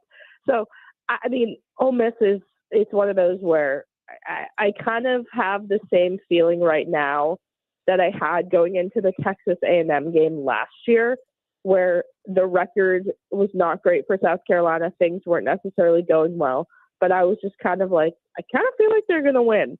And against Oklahoma, I said to myself, they have to win. I didn't have that feeling. This is a little different. I just sort of feel like they're at a point where a crazy upset kind of has to go their way. Yeah, no, that's the boat I'm in. I feel like with what happened last week, this team's got to be desperate. They're got to be hungry. I know the players are in a spot. You've seen that in their press conferences. Like, they want to get it fixed. To me, this game, I think it is very winnable. I think the matchups are there for South Carolina. It really just comes down to, is the offense open back up like it was for 3 quarters against Bama, or is it shut down and it goes back to what it was the previous 6 games before that? Lulu Kessin covers the South Carolina Athletic Department for the Greenville News. She is kind and gracious enough to give us some time every Thursday morning at 8 a.m. to talk about the Gamecocks. Lulu, are you going down to Oxford, Mississippi? Yes, I have a crazy day. I'm going to Atlanta, Georgia tonight for a women's basketball exhibition, and then tomorrow I'm driving from Atlanta to Tupelo, Mississippi. Ooh. And then on Saturday, I'm heading over to Oxford for a game. Sunday coming home, Monday season opener for basketball. Good Lord, lady, you're going to need a freaking nap. All right, I am going to hit you when you are down there. There is a spot in Oxford called the Oxford Grill House. Promise you, if you go, it'll be worth your time. Okay, yeah, wait. send it to me. Done. I'll forget the name, but yeah, perfect. Done. You're the best. Enjoy your trip. Good luck. We'll talk to you next week. Thank you. Have a great weekend. You too. Lulu Kesson, Greenville News. Appreciate her time every Thursday at 8 a.m. to talk Gamecocks with us. All right. Since this is going to be a short segment coming up because we gave a little extra time to Lulu because dang it, she deserves it and she's very good at her job. When we come back, South Carolina fans, with me or against me? I think this is a winnable game. I think the matchups favor you. I think that you've got a lot of opportunity. And on top of all of that, I think there's a very good chance that this might be, and I don't like using this word, but this might be the trap game for Ole Miss. This might be the one that they overlook because, hey, you are not a winning football team. And granted, it's the Citadel next, but maybe they've fallen asleep after two straight ranked games in the SEC and 3 out of their last 4 against top 10 teams. Is there a chance here? And if so, is it only Mike Shula that could derail it? Because to me, the answer is, yeah, obviously. We'll talk about that when we come back. The Rob Brown Show's on your radio. It's the Fan Upstate. Stunned, shocked, blown away. Yeah, for sure. For sure. Jeff Landry needs to get with McMaster and get a plan to get Shula out. Hey, man, like, let's be real. Is there not a world in the future where governors start to become de facto athletic advisors, right? Like if Jeff Landry called a meeting with the LSU Board of Advisors, was like, yo, I want this guy gone. I'm not saying that is what happened in the conversation, but if it is, do we not have a world where there is the possibility down the line of governors saying it's a private institution, it falls under the purview of the state government, I run the state government, and I think what is happening here is bad? I don't know. That's part of why I'm so interested by this conversation. We're going to bring that back up later in the show. Y'all stay right there.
South Carolina on the road, taking on the Ole Miss running Rebels down in Oxford, Mississippi, coming up this weekend.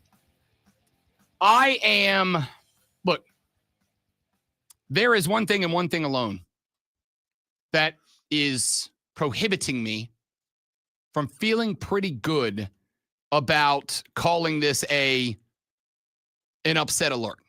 I would absolutely love to put this game on upset alert. Because again, as I mentioned, I don't think it was the case that the matchups, unit versus unit, were in favor of South Carolina against Alabama.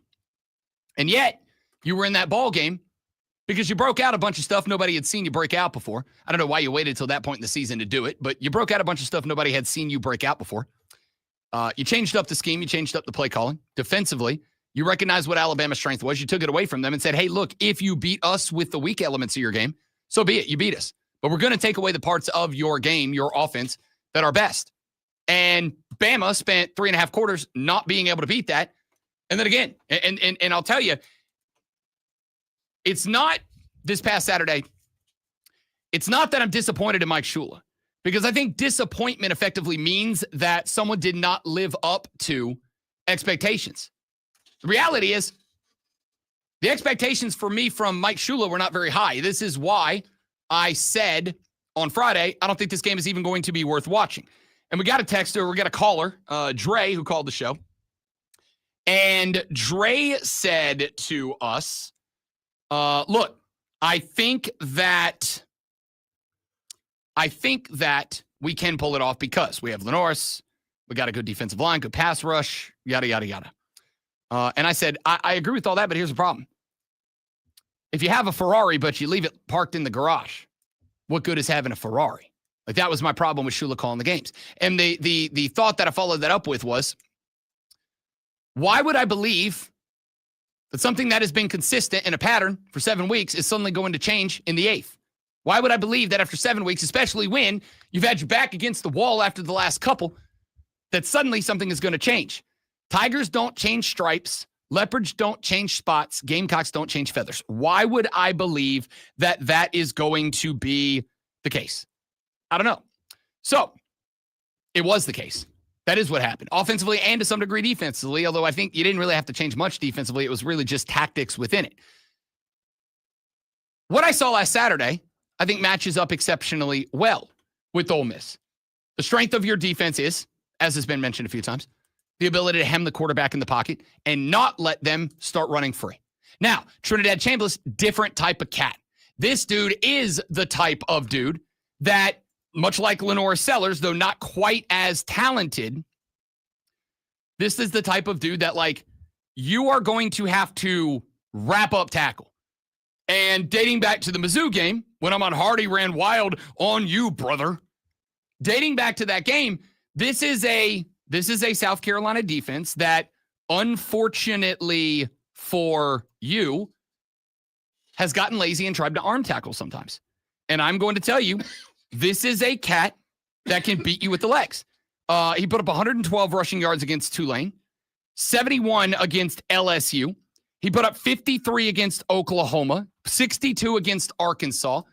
He can get you if you arm tackle. If you play discipline, you don't arm, you wrap up, you wait for the cavalry, you can slow him down. He's had a couple of games. Washington held him to 15 rushing yards. Kentucky held him to 13. It can be done. So I think the matchups genuinely favor South Carolina to put this game on upset alert. I just have one problem. And I guess this is kind of an illustration of what has been frustrating me for your football team this season, Gamecock fans. I genuinely believe that the issue that you are facing is, once again, play calling. Because if we see, and it wasn't even necessarily like exotic plays as far as moving the football around the field. It was different blocking schemes, and it was different guys lined up in different spots doing different things. I brought up on the show 3 or 4 times. You're probably tired of hearing about it, but I can't tell you when I saw this play happen in the first quarter how excited I got about the rest of that game, despite the fact that I thought you were going to get hammered in that game. Slot receiver lined up wide out to the right. Lenoris puts him in motion. He comes all the way across the formation. He goes slot left. When the ball is snapped, He cracks down to the defensive end to hem that defensive end. Your edge is now here. You don't get to widen the edge out with Lenore's. Crack down. The offensive tackle chipped him until the slot receiver hit the end and hemmed him in. Then he pulled around the outside, got to the second level, went and found the linebacker. And then at that spot, it was Lenore Sellers coming off the edge. And I don't remember particularly what he did with the ball with that play. But the point is, in that spot, you can do three things. The quarterback can keep it, get to the next level. The quarterback can pitch it, get to the next level. Or you can run a fake option, have a tight end, backside wide receiver, near side wide receiver on the curl. Somebody get out into space and force the cornerback to make a decision. Cornerback comes up to attack the football. You drop it over his head. Cornerback drops back to take away the pass. Lenoris just keeps it and goes. I love that play because it was utilizing. It wasn't about what Lenoris and face on and whatever wide receiver would do, kind of running a football triangle offense there. It was about the fact that I hadn't really seen that blocking scheme utilized, and now you're doing it. And the defensive end and linebacker were just completely confounded by it. Like they did not react well to that. Saw a couple of times where guys were coming from the slot, going into motion, but stopping behind the guard center and just acting as effectively a second-level offensive lineman in that spot. Thought that was art. Loved that. But then in the fourth quarter, you got away from it. And then in the fourth quarter, you just started going back to, well, what if we just run Lenoris off guard? Same guard that has been getting his ass beat all year long. Same offensive line that has had, I believe now, 5 different starting lineups over the course of the year. Why not just run back into that? The matchups work. The matchups work in a way that I would look at this team and say, this is an upset special for me. This is a game that I would look at and I would say, I don't know what the line is right this minute. I'll find it during the break. But if this line is 3.5 or better, like South Carolina plus 3.5 or better, I would take that line right now. I would take that line. I might consider a little sprinkle on the outright upset if that's like a plus 275, 250, something like that. But that's not it. That's not my issue. That's not my problem. My problem is, do I trust Mike Shula not to blow it if it is a close game? Do I trust him not to revert back to the things that he has been doing for the entire season so far that he didn't do for 3 quarters against Alabama, but then did do in the fourth quarter against Alabama, you know, when Alabama scored 2 touchdowns unanswered, won the football game. I don't trust him. The only reason I have to pick Ole Miss right now is because I am afraid that the game gets tight and Shula reverts once again to making Lenoris Sellers play like Drew Bledsoe instead of the Lenoris Sellers that had Alabama in a hole in that game. We'll talk more about that coming up later on. We'll set up some more of the college football games. I got some audio I want to play for you. All that and more coming up as we roll on with the Rob Brown Show in the Fan Upstate.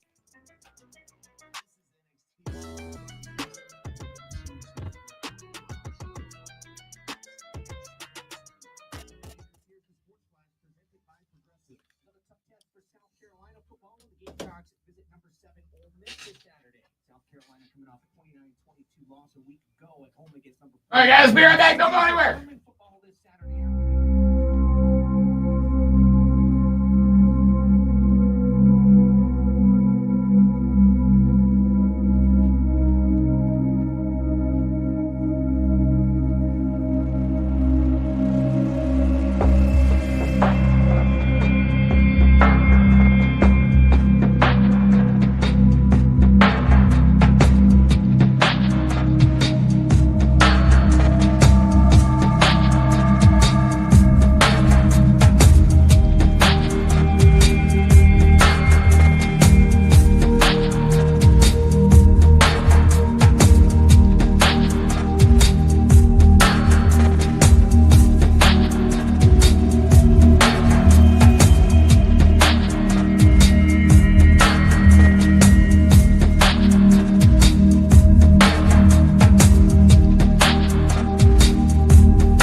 Michael from Simpsonville has texted the show on the Hub City Spartanburger text line, 844-326-3663. Michael said, Rob, the first 3 quarters had Sean Elliott's fingerprints all over it. The fourth, Mike Shula's incompetence, end quote. That's from Michael in Simpsonville. Appreciate that text, Mike. I find that interesting because I don't think you're wrong. I don't know that thought necessarily hit me because I would like to think that a lot of what was run in that game was in the playbook. But for one reason or the next, like we just didn't want to break it out, and until it was too late in the season to, necessarily do anything other than fight your ass off to make a bowl game. You don't think that maybe that the reason why they did it there is because because of matchups and things that they thought they would work with? I don't know.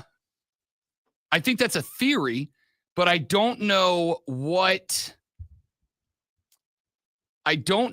level of matchup you thought worked for you against Alabama that didn't work against Missouri.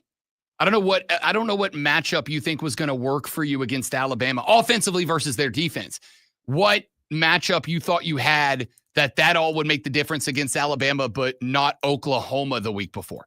And I certainly don't know why, if that was all in the playbook already, why it is that once you took your second or your third loss, and you go, okay, now we're not fighting to try to be a 3-loss team that buys a playoff ticket. Now we're fighting to make a bowl game.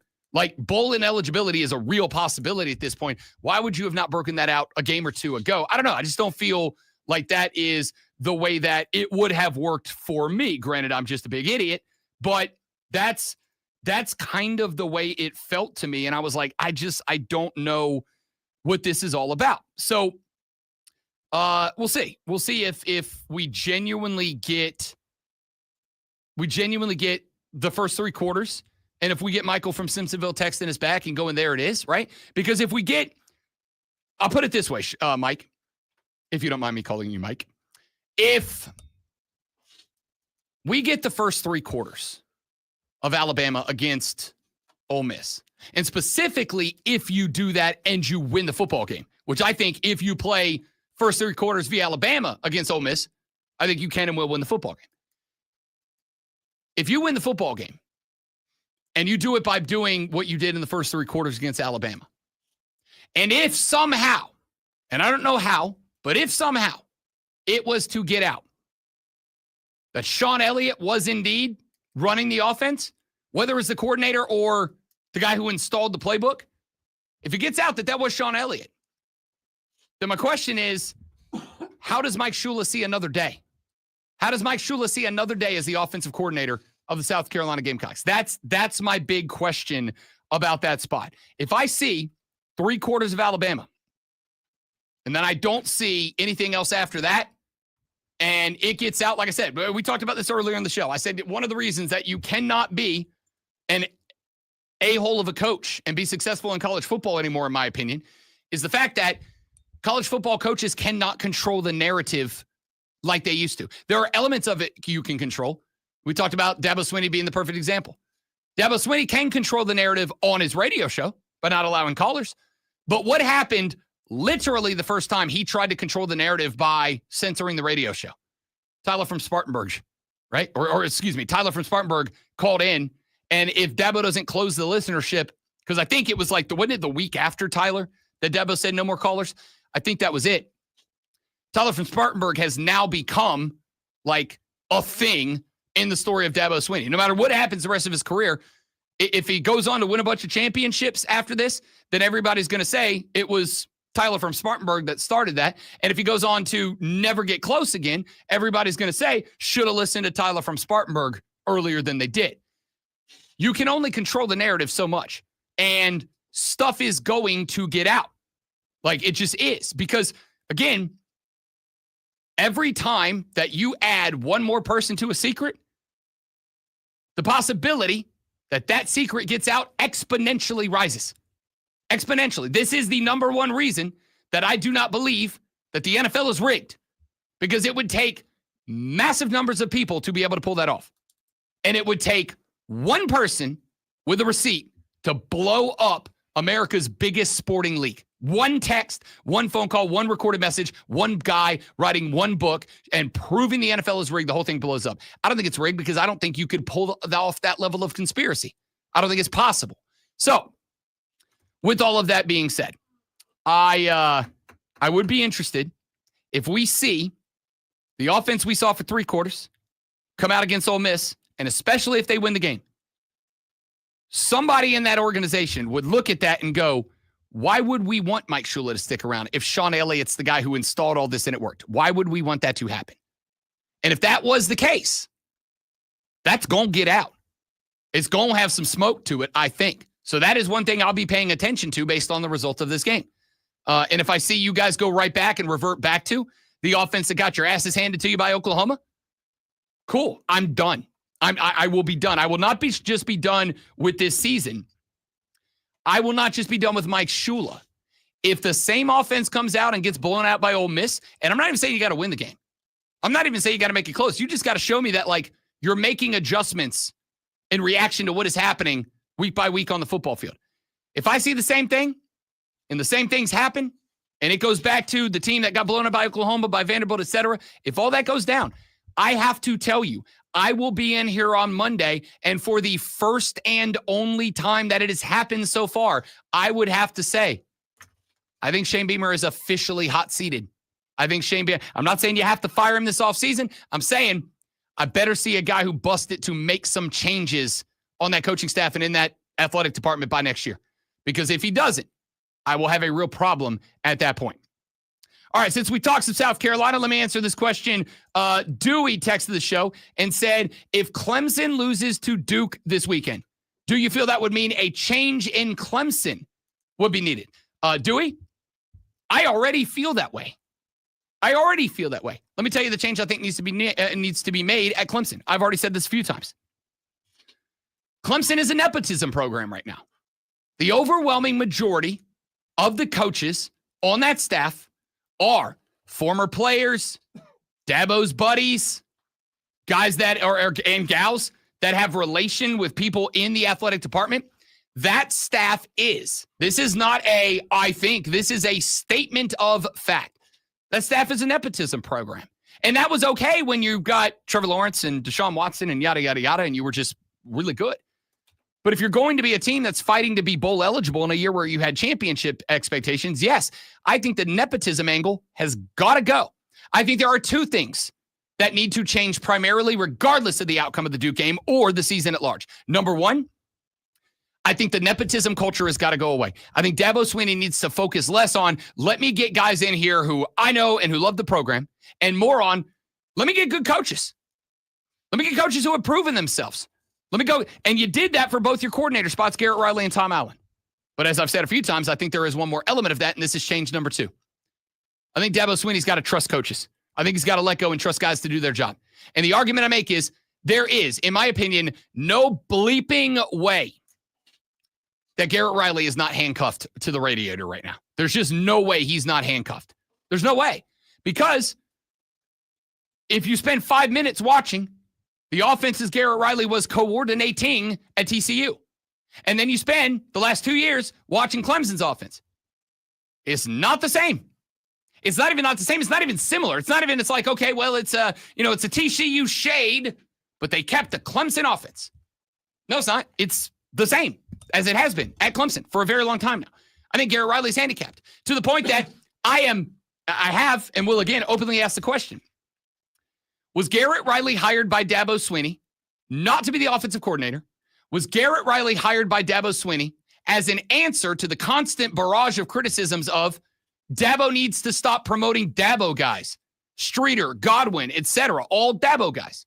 Does Dabo need to stop elevating Dabo guys into coordinator positions because none of them work? And I think it is a very fair question to ask. Did Dabo go hire Garrett Riley not because he believed Garrett Riley's offense would come to Clemson and change the game, but because he just wanted a brief respite from the, I think, loudest, up until that point, loudest criticism of Dabo Swinney, which is, you're a nepotism program. Every guy is just a guy that you've elevated. You have yet to go out and try to find the best guys. You just find the guys that Well, they love the paw. They love the Tiger. They love Clemson. They love the campus. They love the stadium. And that's why they get the job. That's not a reason to give a guy a job. If loving something is a reason to give a guy a job, I'd be the head coach of the Saints right now. That's not how it works, right? So regardless of the outcome against Duke, I already think changes need to be made. Now, if Clemson does lose to Duke, I would say this. I think it's a complicated scenario because, and I've said this to you since the preseason, Duke's a good football team. Are they elite? Are they championship caliber? Are they Indiana, Ohio State? No, they're not there. But they are maybe, as far as like talent on paper goes, maybe the most talented team they've ever had.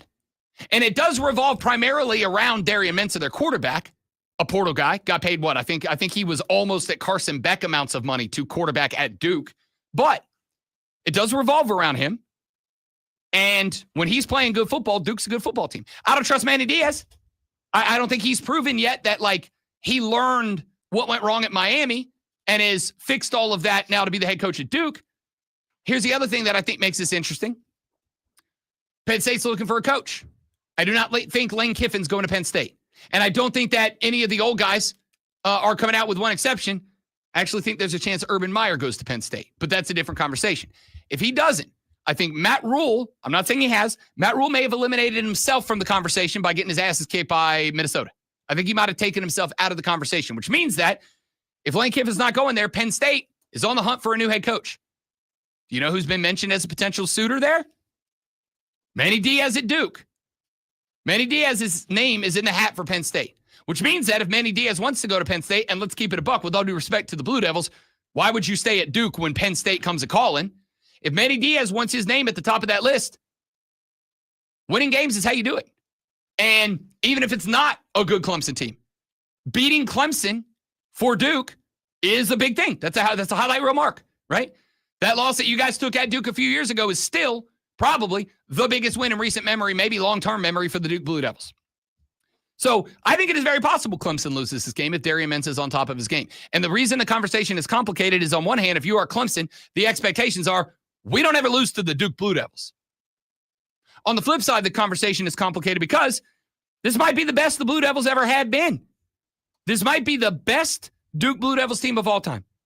And it's again, largely because of Darian Mensah, who might be the best quarterback they've ever had. Daddy Dimes. But outside of that, he's in that conversation. This team has taken 2 losses to top 12 teams, 1 loss to Tulane, who is very much in the discussion of a playoff spot as the G5 rep. The Tulane loss isn't great, but it was on the road, and it's against a pretty good Tulane team. I'm not saying Duke is great. I'm saying Duke's 3-1 in conference right now. I'm saying it's a respectable team behind Darian Mensah. So on one hand, do I think that's like, oh, that's it, we lost to Duke, Dabo Swinney's got to go? Not at all. Do I think it's we lost to Duke and now we have to ask the question of why? Absolutely. So I'll answer your question this way, Dewey. I already think things need to change. I think the nepotism has got to stop. I think the coaching staff's got to be wiped clean. I think there's a couple of guys you keep. Obviously, Tom Allen. Honestly, I don't know about Garrett Riley. Now, I don't think it's Garrett Riley's fault. Like I said, I think he's handcuffed. But at this point, if you're Garrett Riley, and that is true, he probably wants out anyway. So I think you keep Tom Allen. There's like a couple of position coaches that I like, but I think the CJ Spillers of the world got to go. I think you clean out everybody that's a Clemson guy, and you go around the country, and you hire the best position coaches available, and you pay them good money to come to Clemson to get it fixed. That is the thing I think has to be fixed. Then the second part is, how much more desperate do we get if you lose to Clemson or if you lose to Duke? And that will be answered by, how do you lose to Duke? If they blow you out of the water and it's 45-17 at the end of the game, yeah, we're having a real tough conversation on Monday. If it's 27-24 and Darian Mensah goes off for 275 through the air, 85 on the ground, 4 touchdowns responsible for, and you go, that was just a baller balling, probably a less intense conversation Monday. I know that's a lot going on, but let's be real. Football does not exist in a either-or binary world. It's all complicated, and it's all based on what is happening in real life. All right, let's take a break. When we come back here in the final hour of the show, a couple of sound clips about college and from college coaches I want to play for you. Got an NFL situation I find really, really interesting, and I'd like to circle back around to that conversation about Jeff Landry, the governor of Louisiana, getting involved with those LSU Tigers. We'll talk about all that more in the final hour. Now, ladies and gentlemen, sit back, relax. If you smoke, grab a cigarette because you're going to need it after Lonzo's Sports Flash. Stop it. Louisiana Governor Jeff Landry told assembled media yesterday that athletic director Scott Woodward would not be involved with hiring LSU's next football coach. Landry did not provide a plan for who will make the pick, but did meet with LSU officials at the governor's mansion Sunday. He also openly criticized Woodward, who hired Brian Kelly as well as Jimbo Fisher during his term at Texas A&M. The Toronto Blue Jays are one win away from their first World Series title since 1993 after a 6-1 win over the Dodgers last night. Rookie Trey Yesavage dominated, throwing 7 innings and allowing just 3 hits while striking out 12. Toronto had 9 hits, including Vladimir Guerrero Jr.'s 8th postseason home run and 4 other players recording RBIs. The Detroit Lions have signed a 4-year, $180 million extension with edge rusher Aiden Hutchinson, which includes $141 million guaranteed. Hutchinson is guaranteed more money than any non-quarterback in the league.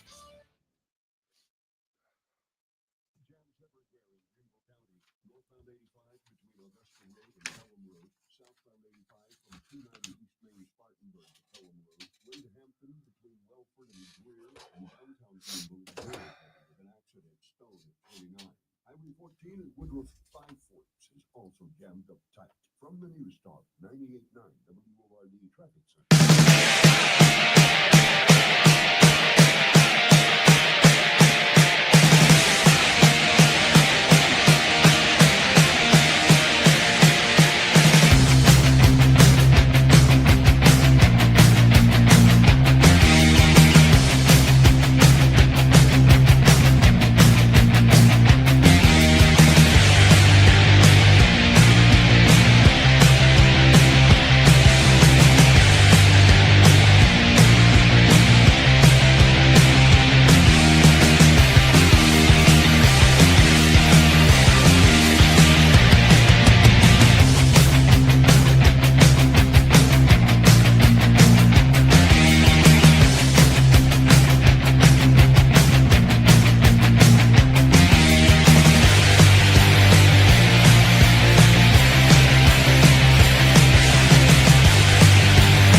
Your unofficial Rob Brown lockdown. Manufactured locally for the Carolinas. This is the Rob Brown Show. Only on Fan of States. Off we go into the third, the final, the best, the money. Oh, the fourth, the final, the best, the money hour of the Rob Brown Show. I forgot we got to do 4 hours. I didn't forget we have to do 4 hours. I forgot this was the fourth hour of the 4 hours that we have to do. Hour number 4. How can you forget this? Ooh. You want to know something weird that is completely irrelevant to radio, and I will get in trouble for going off the rails here, but here we go. Welcome to the Rob Brown Show. I don't know when, why, or how it happened, but I cannot Ric Flair woo anymore. Something happened in the old vocal cords. Woo! I can't do it anymore. I don't know where it had. That was like a staple of me for forever. Woo! Like that's it's not there anymore. Frozen vocal cords. Or I don't something? know. You know, maybe sometimes it's just it's something in your head. I don't know. Or have you lost it? Listen, you are still loud. I want you to know. So it's weird that you've lost the loudness. Yeah, in the but woo. it's got that like, you know, it starts here and then it goes up to the top of it and then it kind of skates back down. It's not that now. It's just a woo. Like it's you not know what there it anymore. is. You know how your voice has been cracking a lot lately. It's cracking on that. I don't know. Maybe that caused it. I don't know what happened, but is what it is. Kane says on the stream that your diaphragm's going out. I mean, that might be it. I don't know. Could be. I don't know. Maybe it's cracked. I don't know. Maybe I cracked my shoulder blade and my vocal cords. Who knows? All right, ladies and gentlemen, we have got a lot of things that I want to get here on the radio program, but I did want to get a couple of sound bites in here real quick for you. Let's start with this one. This is kind of like a mild audio blitz to some degree. And then there's a couple of sound bites that I actually want to make a segment out of. So I'll play you a couple of quick ones real quick. Lines of what I've said very frequently. And particularly for me, I love when pro athletes kind of put themselves on our level. I think, especially when you're younger and it lasts into your adulthood, I think it's very easy to look at athletes and kind of see superheroes, right? Because when you're a kid, like athletes are superheroes. And then because you spend so long as a kid believing that athletes are superheroes, it can be difficult, even when you are an old, to kind of drop that sentiment for some reason. So I do like it when athletes are kind of like, no, I'm just a normal dude. Like Miles Turner, who was on George Kittle's podcast, which, by the way, he and his wife do a podcast, George Kittle does, and they call it the Kittle Things. It's a good name. It's a good name. Miles Turner joined them on the podcast for this conversation. This is a Cloud City Boba Fett, or Cloud City right here, which has a Cloud City Boba Fett in it, which, if you know Lego, you realize like how that's how lucrative and how hard it is to come by. Is that like the original one too, right? That's like, yeah, that's the original one, the 1, 2, 3, 4 set. Bro, I remember my mom taking me through a Target and I wanted to buy that, but it was a little out of our price range at the time. I wish I would have bought it. That thing is so sick. Bro, it was hard to find, and people don't realize that just that little minifigure, that Boba Fett, that original, is probably worth about $2,500 to $3,000 just to even find that. So in its own box, yeah, just the figure itself. Yeah, I got Aang right here. So this is from Bricker Bills, and like, you know, it's not really the Lego. If you never heard of Bricker Bills, they got a bunch of dope stuff, bro. Like they got a whole bunch of like customized stuff. So that took like, I think it's like 5,000 pieces, and these are a bit harder. There's the instruction manual. You're literally going like brick by brick by brick by brick all the way around. Wow. So you built that? I built that for sure. I'm really into this, bro. Like, yeah. For real. Like I know people kind of see it and think it's kind of like gimmicky, but like this is like my life, bro. Like I enjoy it. So George will be over soon. I'm on my way. Yeah, man. When you come play Cowboys, man, come holler at me. How about Miles Turner, absolute dude / big time Lego nerd? My man had a wall of Lego stuff behind him, specifically pointed out the Cloud City Boba Fett. And then he had full, I don't know what it's from, Zoe, off the top of my head. You will. The anime dude that has the blue down arrow on his forehead. He said Aang from Last Airbender. Well, over my head. I don't know what that is. He said, yeah. He has that. It's like a full bust of that, 5,000 pieces. Big Lego dude. That was... I don't judge nerds for how nerdy they get. That was even too nerdy for me. I'm like, I don't know that I got 5,000 pieces worth of Lego set in me. I've got like a Luke Skywalker Lego X-Wing. It's like 70 pieces. Here's the thing, though. You have mentioned to me, and I'm going to put it out on the air because I don't care. I mean, get mad at me if you want that you do puzzles with your wife on. I love a puzzle. And here's you waiting to see what is he going to say.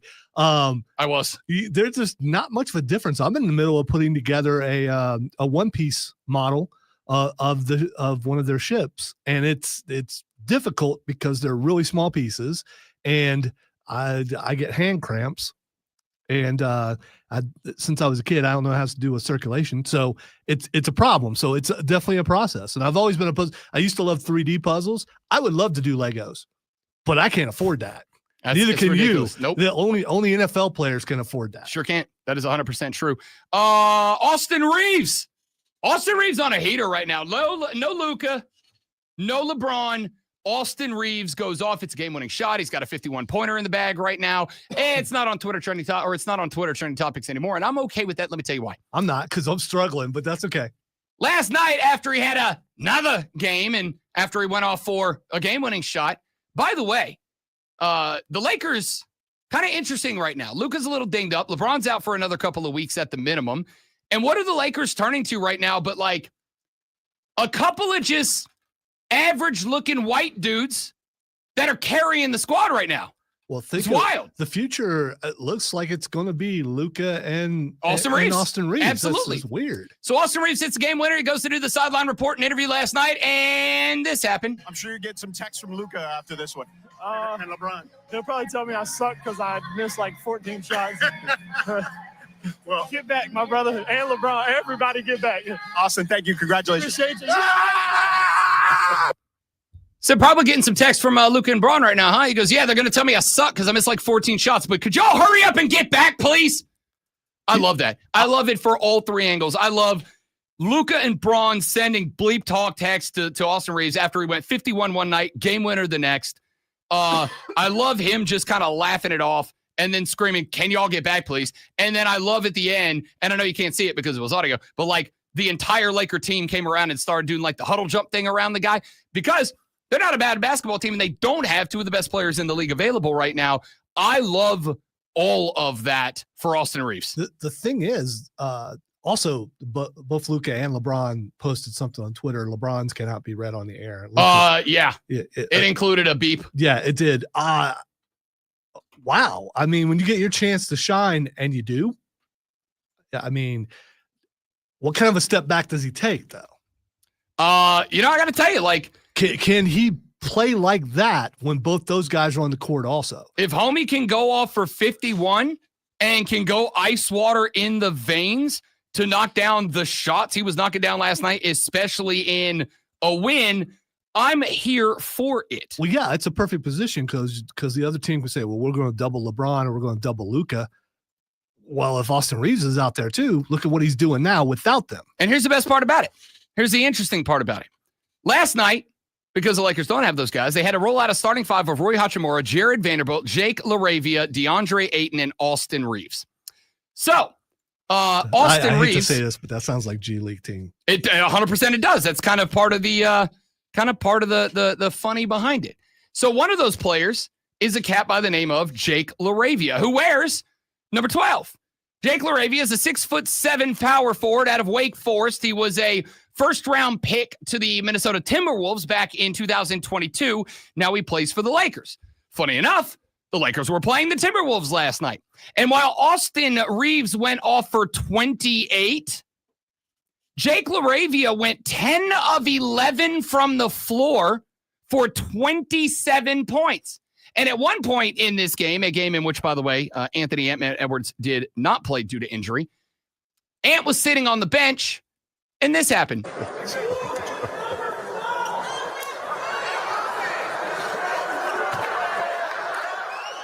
Now, it's hard to hear right there, but what you heard was a fan somewhere in the distance as Jake LaRavia knocked down his, I believe, 8th or 9th field goal attempt. Again, 10 of 11. And oh, by the way, 10 of 11, 5 of 6 from 3 went Jake LaRavia for his 27.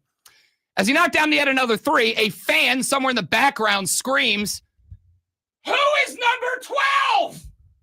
To which the camera, and I got to give huge props to the production team for this because catching this in time was absolutely cinema. The camera spun over to Anthony Edwards, who was on the bench because he's dressed out or not dressed out and not playing. Anthony Edwards looks at the guy, throws his hands up, and says, "That's what I'm saying. I have no idea."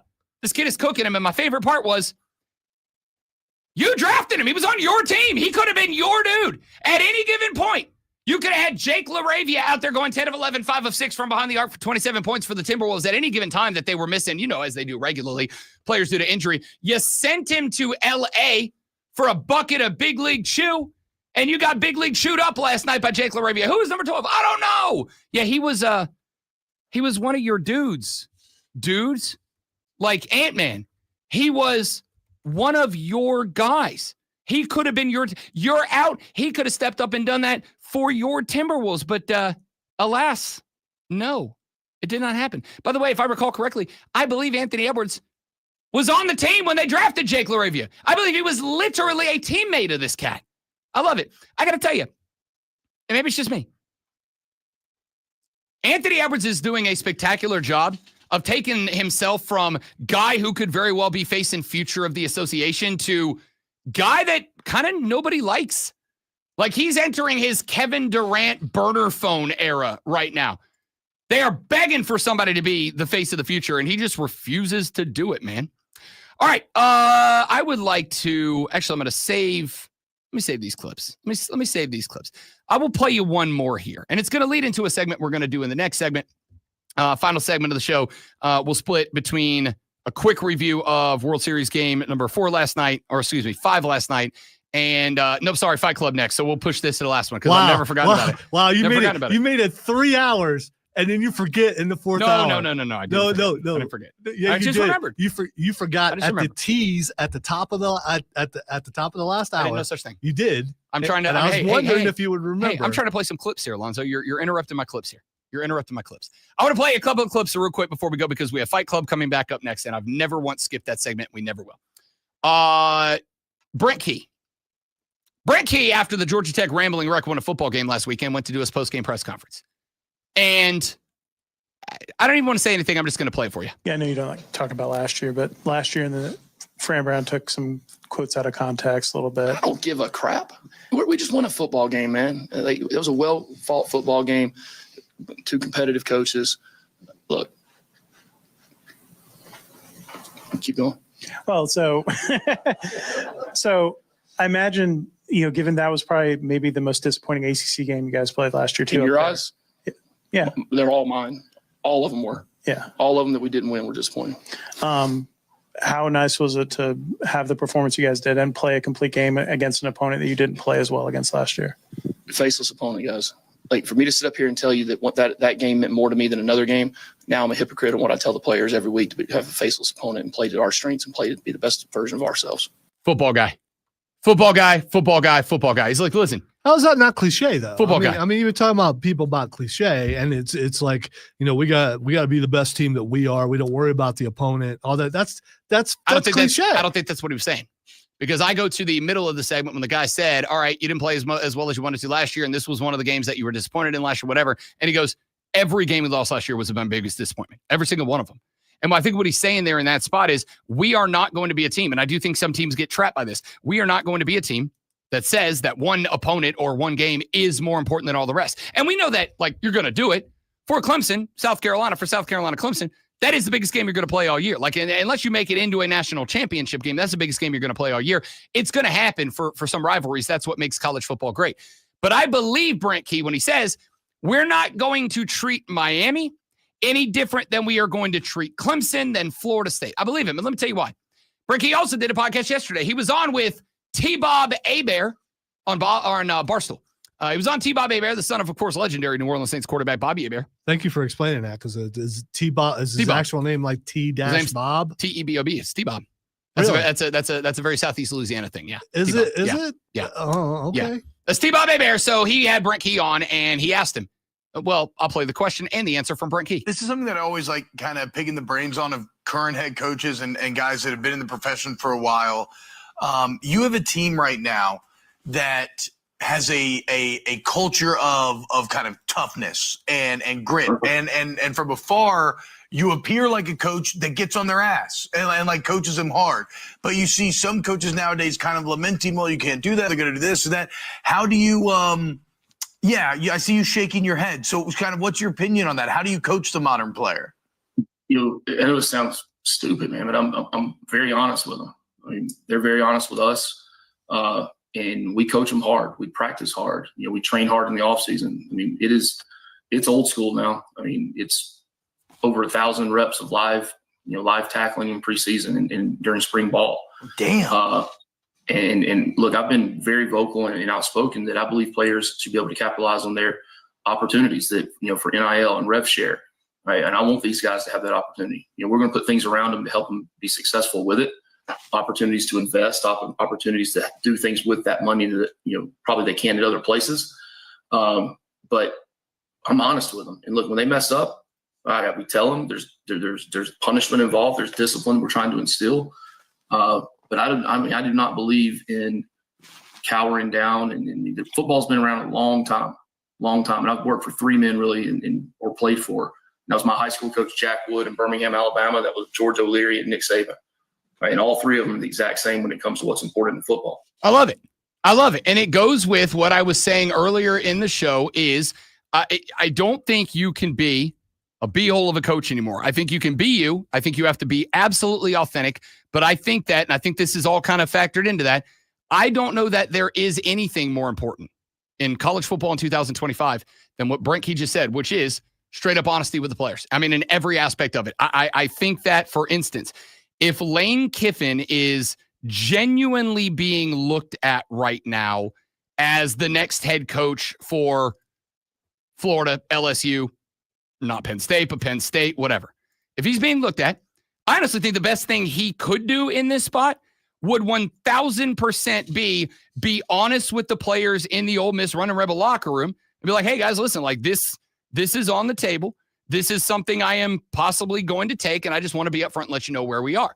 Because what is not going to work out for a guy like Lane in the long term is if he straight up, as some coaches have done, lies to his players, says, I'm not taking it, I'm not interested, it's not happening, yada, yada, yada. And then at the end of the season, one day after the final game, gets on an airplane and flies to Gainesville or flies to Baton Rouge and takes the job. Not because the guys in Oxford, Mississippi would have a problem, but because if you are a kid looking to go play at one of those schools, and granted, there's not many places you're going to elevate above Florida or LSU, but at that point, you're like, that coach is an active liar. And the players in the locker room in Oxford, if he goes in there and says, don't worry about it, not thinking about it, not taking it, whatever, and then he takes it, man, that's going to be on Twitter in like a minute. He'll be like, oh, coach told us in the locker room that day he wasn't going. He wasn't leaving. He was staying here with us, and we missed our transfer portal window because of it. Or granted, one would open up if he leaves, but you get the point. I think in that spot, you would be in a spot where future players potentially for Lane Kiffin or at LSU or Florida might go, that coach is kind of a liar and kind of a backstabber. Is that the type of guy I want to play for? And there may be some guys that go, yeah, but he's really good, so I'm good. There also may be some parents that go, I don't know that he's going to teach my kid the life lesson that I want them to learn. I don't know if that's the right spot. So I appreciate that at Brent Key. Look, man, I'm going to be honest. If you suck, I'm going to tell you suck. If you don't suck, I'll tell you where you're doing great. But I'm just going to keep it a buck. And I think that might be that, and be authentic might be the two most important things a coach can do. When we come back, it's Thursday. It's 9:20. You know what that means. A segment that has never once been forgotten about, overlooked, or not considered. Ladies and gentlemen, it's time for the great one to take over. Fight Club. It's coming up next on the Rob Brown Show and the Fan Upstate. Damn it. I think that's the heck was that, dude? Wow. Is that T-Bob's actual voice? Yeah, I've been listening to him for years. I'm T-Bob. He played offensive line at LSU for a long time. He's an offensive lineman. He's not like a quarterback like his daddy. Okay. He's a big SOB. You should change your name to T-Rob. I did for a long time when I did rock DJing. I did call myself Robbie Abear as my on-air name for a while. BRB dudes and dudettes, stay right there for me.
Welcome into the Fight Club. We are going to talk a little bit of Saturday night's main event. But before we do, I don't know if you knew, it is the season, the Halloween season, which starts tomorrow. And made me think, what are the best wrestlers to dress up as for Halloween? So I made a list. I didn't ask Rob to make a list just because I want him to just do it spontaneously, because I prefer that over canned answers. I just came up with 7, and these are mine, and I'm curious about your guys' favorite. My number 1 is Macho Man, and Joey B on the stream. The first and last answer is Macho Man. Macho Man is number 1. But here's the thing. If you are going to dress up as a wrestler for Halloween, and if you're trying to figure out, can I do this? Should I do this? If you can't do the voice for Macho Man, do not dress up as Macho Man. Okay? Because you've got to be the full macho package. You cannot just be, oh, wow, you look just like Macho Man, and then you talk with a high-pitched voice. It's just not going to work. It's not. Oh, yeah. Yeah, you just can't. You can't do that. But my number 1 is Macho Man. My number 2 is Bray Wyatt, just because that's another. By the way, you don't have to worry about the voice if you can't do the Bray Wyatt voice. I mean, that's just be as creepy as you possibly can. I try to mix a little new with old. My number 3 is Uncle Howdy. I know it's the same thing, but Uncle Howdy's kind of creepy, and I had really considered doing that this year, but I didn't. My number 4 is The Undertaker. If you can pull that off, that's pretty cool. I think you have to have a certain build and a certain size head to do that. And also, you don't have to talk when you do that, unless you can just rest in peace. You could do that. I'd probably do it better, but I'll cough for 3 minutes. My number 5 is the Road Warriors. If you could dress as the Road Warriors, really, you should do that all the time. With the shoulder pads. It's going to work that way in July. The shoulder, around here, no one would notice. Shoulder pads, face paint. Number 6 is Nikki from the Wyatt Six. Creepy little girl Nikki. If you can dress up as her, I think you should do that. Okay, I will. Yeah, I think Stoneman could probably pull off that. And finally, Scary Sherry. But that throw some old school in there. Not one I expected. I mean, yeah, but still not one I expected. You also have to have, if you're going to do Scary Sherry, you got to have a rusky voice. I mean, you just got to do that. Okay, I'm here for it. All right, give me your list. Mine is a dramatically old schooler than yours. I didn't really add a lot. I'm not going to put them in any particular order because I would actually need to sit down and think about that, but I am just going to give you the ones that came to me off the top of my head. Number 1, I think everybody's number 1 is Macho Man. Oh, yeah. Everybody's Macho Man. I'm going to go number 2 because a lot of the guys on the list, I think, are guys that are recognizable even to non-wrestling fans. Hulk Hogan. Now, would I? No. But I know he's the most recognizable wrestler of all time. So Hogan would be on the list. Number 3, Ric Flair, but only if you have the robe. And I'm not talking about something like, I took a blanket. No. I got to have the bow. I got to have the feathers wrapped around the sleeves and the neck. I got to have the bedazzled on the outside. Like, it needs to be good. Anything like, don't go to Target and get a pink bathrobe and think you put off the Flair. You ain't. Here's the thing, though. Can you dress up as 4 Horsemen? Because, I mean, you can pull off Flair, but here's the thing, you have 3 buddies that can pull off the rest of the Horsemen. If you go as the 4 Horsemen, you're going to end up with everybody seeing Ric Flair and then being like, who are the rest of these people that are walking around with you? Like, for me, if I'm going to a Halloween costume party, then you can punish them as Arn Anderson. I mean, and you legally can do that, I believe. I don't think it's legal, but I'm willing to test the rules. Number 4, don't go with a knockoff mask. You need to find somebody who's got some artistic ability. But if you know somebody who can pull off the Ultimate Warrior face paint. Oh, yeah. Ultimate Warrior. It's got to be the face paint. Can't do the cheap mask. All right? That's terrible. But again, I think you got to have a physique to do Ultimate Warrior. Buddy, none of us have the physique to do any of these things. I disagree. No. I could be Kevin Owens right now. Okay. That one doesn't count. But as far as the Ultimate Warrior goes, like him and Lex Luger back in the day, some of the guys that were just so cut, you're not going to do no Scott Steiner. You're just not. Okay. Number 5 on my list, I am going with a Rob Brown Show Armada member, Orange Cassidy. Now, in fairness, is OC going to get you as recognized around the party as everybody else? No, not really. But you get to that's just the best vibe for a party. You just walk around and be super casual and care about nothing. And on top of that, just what a vibe. And if you can double points if you can get your own face on the t-shirt to then wear in costume. All right. So when Orange Cassidy said in the studio, did you once think I could never be that cool? Yeah. The entire time. All right. The entire time. I mean, that's the thing. Same here. The entire time. He just sat over there. I'm like, dude, is just so cool. I just can't do that. And my last entry that came to me off the top of my head, and I'm going to say I like this one a lot because it gives you some level of versatility. Again, face paint, no mask. The Stinger, man. Like, you can go with early 90s Stinger, Surfer Sting with the multicolor and the bleach blonde hair. You can go with long-haired black and white Sting. You could go NWO Sting. Or you can go now like end-of-career Sting, who is now just like, yeah, bleep it. I got really gray hair, but I'm still doing the black and white. You left out Joker Sting. Yeah. You could do Joker Sting. There's 100 Stings you could do, and I think they're all relatively recognizable. But as somebody in the age of 40 now, as somebody who grew up during the NWO storyline, the OG black and white Sting with the baseball bat and the long black hair with the black and white face paint is the way to go. Again, face paint. Don't half-ass this. Don't get a cheap mask off the internet. Do it or do not. There is no try. Macho Man, Hogan, Flair with the robe, Ultimate Warrior with the face paint, Orange Cassidy with your face on the t-shirt, Sting with the face paint. That's my top of the head list. Well, I love it. I did my homage to Sting a few years ago when I was dressed as a mime, and I just basically went with Sting face paint, which is really hard to do if you don't know what you're doing. And Sting will always be my favorite wrestler. I was asked the other day, I forget who asked me, if you had a finisher move, what would it be? And it was Scorpion Death Drop. I mean, that's one of those things I think could actually do real damage in a real fight if you could get the position right. I'm going to go, I actually have a finishing move and have finished with a finishing move. Did you notice the braggadocio? Oh, it's straight up a humble brag. I don't blame Straight you. up. Do it. Now, in fairness, my finisher was assigned to me, which I think is like the mark of you've done something. And it wasn't just assigned to me. It was assigned to me by the Hall of Famer Bullet Barb Armstrong, which is way before even Lonzo's time. All right. Wow. No, my finisher. It was not before my way time. before Lonzo's time. Fine. It was assigned to me by the legendary Hall of Famer Bullet Barb Armstrong. He told me, I want you because you've got some weight to you. I tried to get the choke slam going, but he was like, no, you're tall and that's just overutilized. You know what I want you to do? I want you to hit a fall back into the rope, rebound, not like running, kind of like just a lay into the rope, come off of it and drop, just a leg drop to the throat. And I'm like, oh, the Hogan leg drop, got it. And he goes, yeah, but I want you to make it yours. And as far as I'm concerned, it is not the Hogan leg drop. It's the Rob Brown leg drop. And it forever shall be. Because Bullet Bob Armstrong said so, and who the hell are you going to fight? Did it lead to victory? Yeah. Okay. Yeah, it was a finishing move. That was the finisher. Absolutely. I am There 1-0 you and go. retired from professional wrestling. Unless anybody around here running an indie company wants me to come out and be a manager / valet / talking head, in which case I'm very much available and we'll take a bump. How about a chair shot? I'll take a chair shot. If Okay. it gets me on the show, absolutely I'll do it. All right. I'm dumb. What do you want? Like, I'm dumb and I will act that way. All right. Maybe back in the day, I'm too old to do all that stuff. I would love to take a chair shot, though. Not really. No, I don't want it. Choke slam, though, I think would be kind of cool. Just to be up in the air going, am I going to die right before you hit?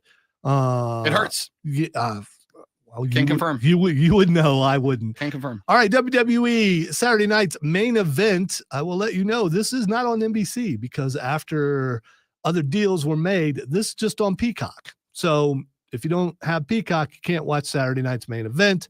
And instead of starting at 8 like it would when it was on NBC, it is starting at 7 o'clock. So 7 o'clock Saturday night. There are 4 matches. Let us start with Penta versus Rusev versus Dominic Mysterio for the Intercontinental Championship. Penta versus Rusev versus. Give me that match because I got to tell you, Dominic I don't Mysterio. know. Okay, I don't know what the card looks like yet. Dominic Mysterio, the current champion, double champ. I believe he's still double champ. I think he's still a AAA champ. He may not be, but I think he is. I think they are because I think they're going to keep that on him for a while. He is the most over thing in the world. Give me, you know what? Give me Dom. Like, I would very much love to see Rusev or Penta get an opportunity to go. But neither one of them, like Penta had a really good run going when he first showed up. And I think the reason why is it was just kind of a jab to the eye to AEW that we got your dude. But since then, they have not really given Rusev or Penta anything to do at all. And considering Dominic Mysterio is a dude that can walk into any arena and tear the roof off it just by being there, They're not going to de-strap him at this point. All right, I disagree with you on the Rusev not getting anything to do. His run against Dominic has been pretty good because it's. I mean, someone's got to lose. It's allowed Dominic to pull out more Eddie Guerrero moves and things like that. Right, but that's what win. makes him Dominic Mysterio right now. Right. Like, taking the belt off of him, you don't get that. No, I agree, and I think he's going to win. But the only way his star continues to grow is if he's able to do that against bigger names. All right, the next match is Tiffany Stratton versus Jade Cargill for the WWE Women's Championship. Tiffany was getting beat down. Jade came in and saved her and then beat the mess out of her. Her acting is still not there because you could see it coming from a mile because she turned a little bit too early before she was supposed to hit her. And it's like, okay, she's getting ready to hit her. And then she beat her up pretty good. Is it time to put Jade Cargill over Tiffany Stratton? I say yes. I say Jade Cargill wins the belt. Is it time to? No, it is Tiffy time. However, they are going to, because at this point, like, I think this is kind of one of those times where you've got to give a wrestler opportunity, as the old expression my mom would use, or get off the pot is a phrase I've heard many times. I think that's where it is for Jade Cargill. We are going to strap you. We are going to give you the chance to be face of the women's division, and it is up to you to grab the brass ring or not. Will she? I don't know. That being said, it is her time. I think it is still Tiffy time, but they don't. But Carolina Spartan has DM'd us on X and said Penta needs to win. He's over. Crowd loves him. I love Put Penta. It on him. I love Penta, but none of us are smooth operators the way he is, and I think I love him too. But Dom's too big of a deal right now. Take it off of him. All right, 2 more matches. Cody Rhodes versus Drew McIntyre for the WWE Championship. Here's the problem: they have nobody to go at Cody Rhodes until Vegas, probably, when it's probably Roman, maybe. Do you give the belt to Drew? I mean, usually they give it to him and he holds it like for a minute and then someone takes it. And there's no money in the bank stuff to take it away from him right now, but I got to go Cody. I do give it to Drew McIntyre, and it is specifically for the reason you just said, which is you've got really nobody else in the bag to go after Cody Rhodes right now. And if that is the case, that's kind of where Drew McIntyre excels, is like he can be a for real, genuine, threatening champion for a while, but a guy that eventually you can take the belt off of, put it back to the good guy. And not only does it allow you to put it on whoever you want, but on top of that, it allows you to kind of reset psychopath Drew McIntyre all over again, which is honestly his best work overall. So that being said, like, I would think this is a perfect spot to put the belt on Drew McIntyre. But again, they're not going to, because Cody Rhodes is the face for the youth, and they're not gonna risk that for any reason. And finally, for the vacant World Heavyweight Championship, we've got CM Punk versus Jey Uso. I think it's obvious should be a gimme that CM Punk should win this, unless they've been setting up a Jey Uso turn. Does it happen now? Does it involve MFTs? It could. I don't know.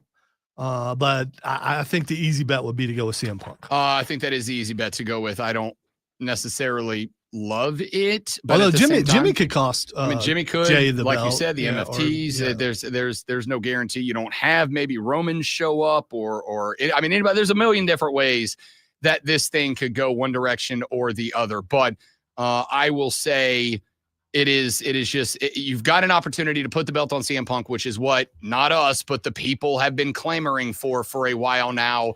You give him that carry, and you can either give him his true for sure, like you are the main event at WrestleMania, main event at WrestleMania, or you can have somebody shocking take it off of him down the line, in which case you kind of reset Punk as a chaser, which is, again, probably where he's at his best.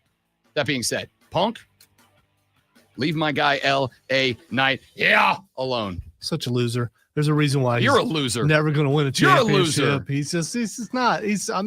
Go somewhere else. Why? He's just not. Lonzo hates wrestlers that get over organically. No, I don't. Yeah. We were just talking about Dom Mysterio. Yeah. Okay. Nepo baby. Just because I don't like Nepo baby. L.A. Knight. I'm not the only one in the building who doesn't like L.A. Knight. So maybe Back after this, we wrap this bad boy up. The Rob Brown Show's on the radio. It's the Fan Upstate.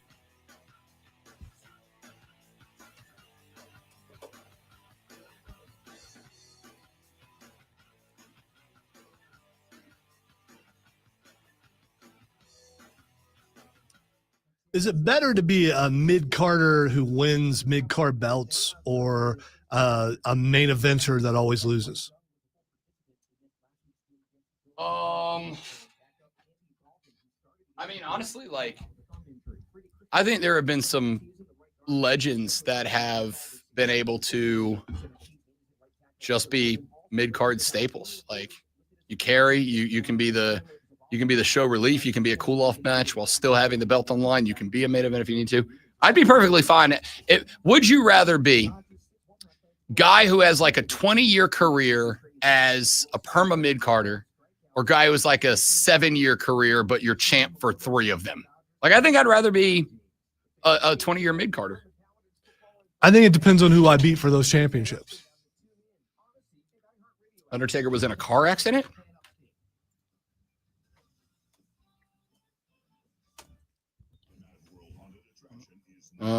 Yes, he was. At Whole Foods. Undertaker was at Whole Foods. I saw he was trending, and I couldn't find out why, but now it's taken away from me. So that's fine. Is he okay? Oh, apparently this is a story that it's not recent. This is a story that he told about a car accident that happened in the past. Okay. All right. Unless he got into another one, but let's see. Undertaker said he went to Whole Foods to buy steaks, which no, he didn't. He was just trying to save himself because he's like, yeah, Whole Foods, but I was buying steak. I was buying steak at Whole Foods. Let's see. I'll tell you a funny story, though, about that because it's got a 4-inch lift on it and it's got big 38-inch tires on it. I love setting up there and being able to see everything. A couple of weeks ago, I'm at Whole Foods. I went to buy some steaks. I was going to grill some steaks, and I backed into a spot at Whole Foods. I get in, throw the steaks in the truck, and I pull out. The truck is so high that I didn't see the car next to me. I ran right over the front of his car. My back wheels ran right over the hood. The owner of the car witnessed the entire thing, but instead of anger, the fan was thrilled. I mean, like, oh, you got to be bleeping me, man. I can't. Unbelievably, it was a fan. I mean, obviously, I probably wasn't paying as much attention as I should, but I couldn't see because it was lower like a Mazda and had lower to the opposite of those opposite. It's like opposite. Those back wheels ran right over. Undertaker said that the fan was laid back and thought it was cool. I guess that his car got run over by the Undertaker. Well, I hope they exchanged information and you know, and that guy shows up with a neck brace tomorrow or whenever. I was in the car. It was so traumatic. I was beeping my horn. He ignored me. He looked at me and he rolled his eyes back in his head. You shouldn't be driving like that. You can't see. It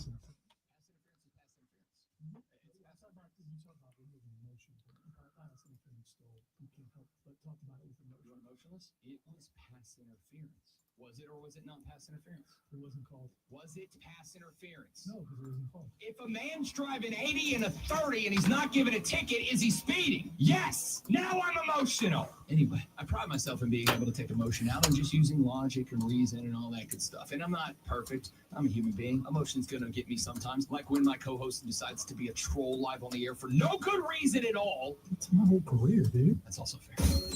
Don't hit snooze. Hit play. The Rob Brown Show. Now morning 6 to 10 on The Fan. The Fan upstate. Wire to wire with Diesel and Cole Bryson. Well, I've got to scramble. He's fine. One more. Oh, okay. Let's just do that.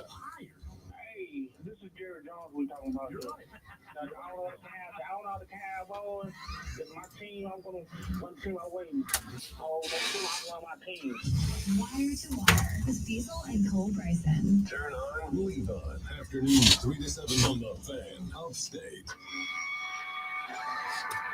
From the Ingalls Market Studio, The Fan. The Fan. Upstate. 97.7 FM Greenville. 97.1 FM Spartanburg. Always live from the Free Odyssey app. Now, the Infinity Sports Network. Rise and shine, sports fans. Grab your coffee and a jolt of sports on the front.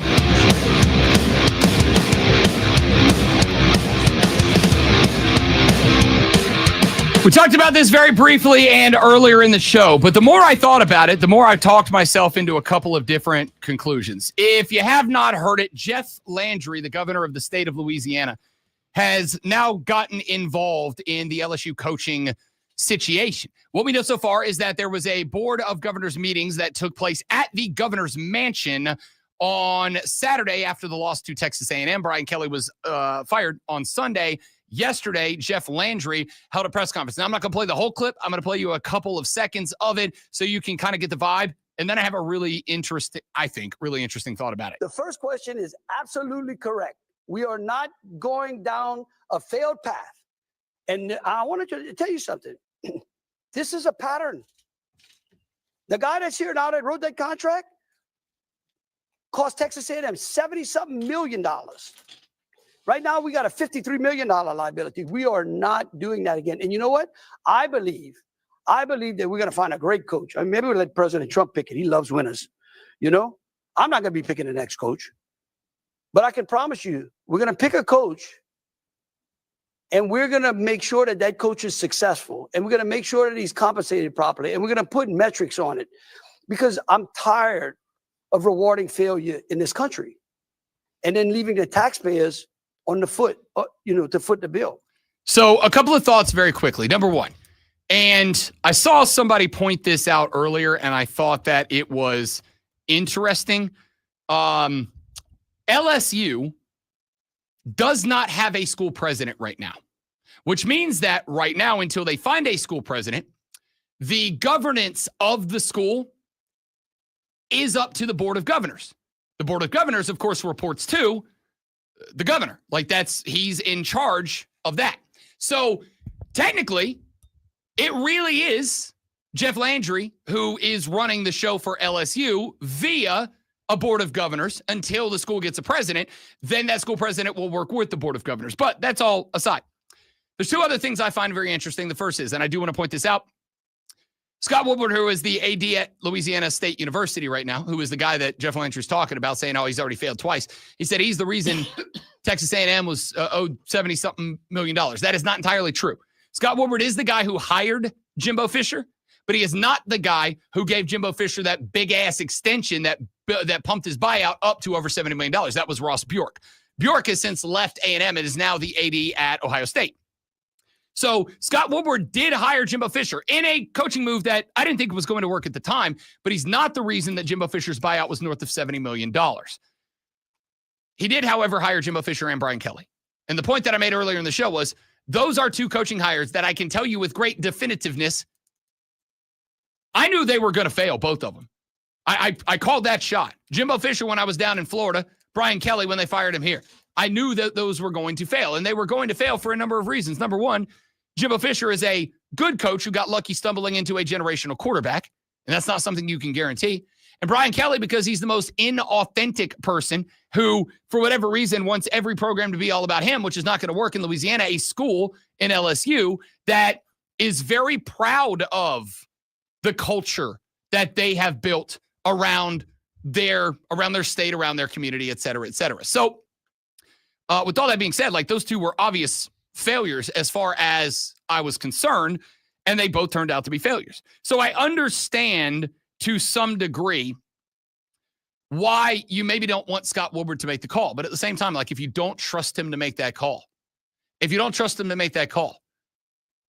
why would you keep him on board in the job, right? Now, I pointed out earlier, you do have to give him credit for other hirings. He hired Kim Mulkey. Kim Mulkey has obviously won a natty for the women's basketball team. He hired Jay Johnson, who was the baseball coach. Jay Johnson won 2 national championships, 2023 and 2025. Pretty good hire there, too. But why do you keep him on board if you don't trust him to make the right hire for the football team if the governor is going to take over? But I had a couple more thoughts that I wanted to throw in there very quickly. The first is this. This is kind of a bleep show for LSU right now, right? It's kind of a bleep show right now at LSU. And if that is the case, if you're Lane Kiffin, is that where you want to be?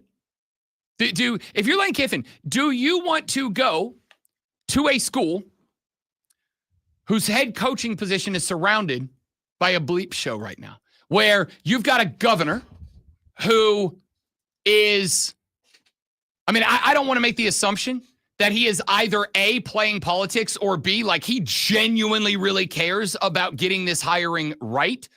But I would point out that a couple of the things he said weren't necessarily true. It is not necessarily true that Scott Woodward is the reason Texas A&M owed over $70 million to Jimbo Fisher. That was Ross Bjork. And it's not necessarily true that the taxpayers foot the bill for the incorrect hiring of Brian Kelly. That's not true.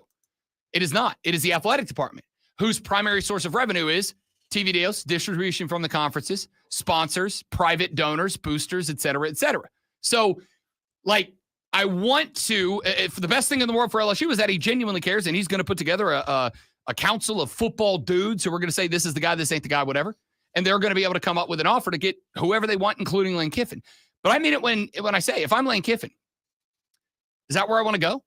Is that where I want to be? Do I want to? Yes, it might be the best job with the most resources, and it might pay you more than Ole Miss. But you are the king of Oxford, Mississippi. You can do anything you want there. That is not going to be the case at LSU, not until you show up and you win them a ring or two.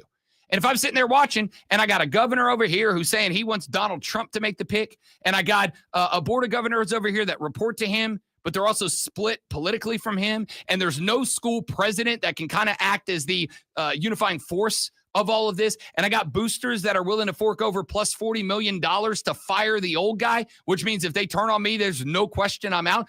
Is that a bleep show that I want to jump on board with? Or do I go down to Florida where they're absolutely so invested and will give me whatever I want? Or do I stay at Ole Miss where I'm the king of the world? Maybe I don't get as much talent or have as much resources, but I can get them there. I don't know, man. LSU might cost them, might cost themselves the guy that they ultimately want because of Jeff Landry getting involved. And now the Rob Brown Show presents Twitter. All right, time for me to tell Rob what's X, and he will tell everyone why. The first thing that's Xing is 6'7". No one knows why. What's it? Well, it's dictionary.com's word of the year. 6'7". It's not a word. Okay, it's two numbers, but I guess if you spell them out, if it's hyphenated, is it one word or is it two words? It's two words. But if there's a hyphen in it, it makes it one word, right? But there's not. I don't know. I'm in a dictionary. You, did you look it up? Okay. There's not. So here's where I'm at. I got to tell you, we said earlier in the show, like, we keep having these spots where you bump up against accepting that you're old versus realizing that you're old. I'll tell you where I'm at with one of them. When I was a Ute and words like bootylicious got picked up by the dictionary, which is a real thing that happened. Mm-hmm. As a Ute, I was like, yeah, suck on it, old guys. Yeah, take that. Bootylicious is now a real word. And now, because I know I'm an old, I'm like, what is the definition in dictionary.com of 6'7"? It's literally going to say, nobody bleeping knows. It's not a real thing. Yeah, I didn't look it up. I think I've hit old because I am mad about, I didn't even know that was a thing until literally right now when you just told me.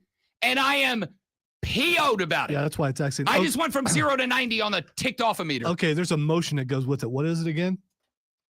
All right, the next thing is Xing is Sydney Sweeney. Yep, I almost said it out loud. I whispered it under my breath because I knew where you were going. And first off, I want to say I'm very proud of you for going there. Like that took a pair, and I'm proud of you for doing that one. Again. Oh, no, actually, I think I do know this because I don't know if it's new, just dropped, whatever, but I saw a trailer last night for apparently it's a boxing movie called Christine that she is the star in. Yeah, I don't think that's out yet. That's not why she's Xing. Okay, because I saw the trailer for it last night. There was a benefit. I think it's Power to Women or something like that with a bunch of, like, Jamie Lee Curtis was there. By the way. And some good for her. Sydney Sweeney wore something that is you should check it out. It's safe for work. It is. Absolutely. I mean, be a little bit careful. Yeah, again, I said earlier in the show or earlier in the week that there was going to be this reality where butt breathing was going to be a Google search for me. We never got to that. Yeah. No. Did you ever look that up? It's a legitimate thing. I said that there was going to be a world that I lived in where at some point someone was going to look at my Google history and they were going to see that I went and I looked up butt breathing, and I was totally fine with that. Let me tell you the world I'm not going to live in. I'm not going to live in the world where I go home, leave my laptop on the table. The wife goes, "Can I use your laptop?" I say, yes. She goes to Google something and she sees that the last thing that I Googled was Sydney Sweeney. Okay, well, let me just tell you, she wore a nice dress. And I'm going to guess it was see-through. Yeah, and she didn't wear a bra. So, okay. And I mean, can we be honest? Like, that's so not shocking anymore. Anyway, people were doing interviews with her and staring at the ceiling lights. Here's the thing. She doesn't stand still when she talks. That's all I'm saying. So anyway, been doing that probably should not have made that noise. All right. Are you enjoying this event this evening? It's lovely up in the sky that I'm looking Exactly. at. It would be very difficult. All right. The next thing is Xing is Brian Hartline. Brian Hartline is Xing because the rumor going around that something's going down. The rumor going around right now, I don't know that this is why, but what I heard last night was Brian Hartline is kind of emerging as the Penn State frontrunner for that next head coaching job. I think Matt Rule may have cost himself the job by getting hammered by Minnesota. I don't think Manny did. Now, Manny Diaz may take that from him if Duke goes on a little heater. If Duke ends up as a 9-3 football team, if they end up 9-3 and in a prestigious bowl, maybe Manny Diaz gets into that conversation. But I called this shot when James Franklin got fired. The very first name I said when we came back on that Monday was, Lonzo, I think you're going to lose your offensive coordinator because I think Brian Hartline is the guy they want. Why wouldn't they? He just offensively coordinated a national championship team last year. He is currently offensive coordinating a national championship probably team this year, or at least the number one contender for it. And on top of all that, of all the names that have been listed, including Matt Rule, who's the most blue-collar Penn State guy, the most fits the culture guy? Brian Hartline. And finally, the last thing. I wonder if he has nipple rings. With limited time. I don't know. It's a common theme for X for some reason. Trey Savage. Trey Savage is Xing because Trey is Savage. Last night, my dude goes 7 innings, 3 hits, 1 run allowed. It was a Kike Hernandez big dong. K'd 12 for the Toronto Blue Jays last night. K'd 12 in 7 innings. Absolutely set him up, knock him down for Trey Savage, homie. He gets Toronto the win. The Blue Jays now up in the World Series 3-2. They are headed back to Toronto for the final 2 games, 6 and 7 on Friday and Saturday night. The Jays need to win 1 of 2. The Dodgers must win both in order to repeat as World Series champs. We'll break down game 6 and 7 tomorrow on the show. We'll make our predictions for the entire football weekend tomorrow during the show. We will set you up for everything else you need to know during the show. And we'll send you off into a beautiful weekend after we finish off the Friday edition of the Rob Brown Show. He is Lonzo. I am Rob Brown. Thank you for being here. Thanks for listening. Hope you enjoyed it. If you didn't, it's your own fault. Don't drink or drive. I'll punch you in the face. And I'll see you back here tomorrow on the Rob Brown Show and the Fan Upstate. Later. I mean, that's just some Bush League stuff. All right, we said Sydney Sweeney enough that I thought it would have just showed up on yours. It showed up on mine after we said it enough. I'm not going to lie. I just went ahead and searched it on Twitter. And, yep.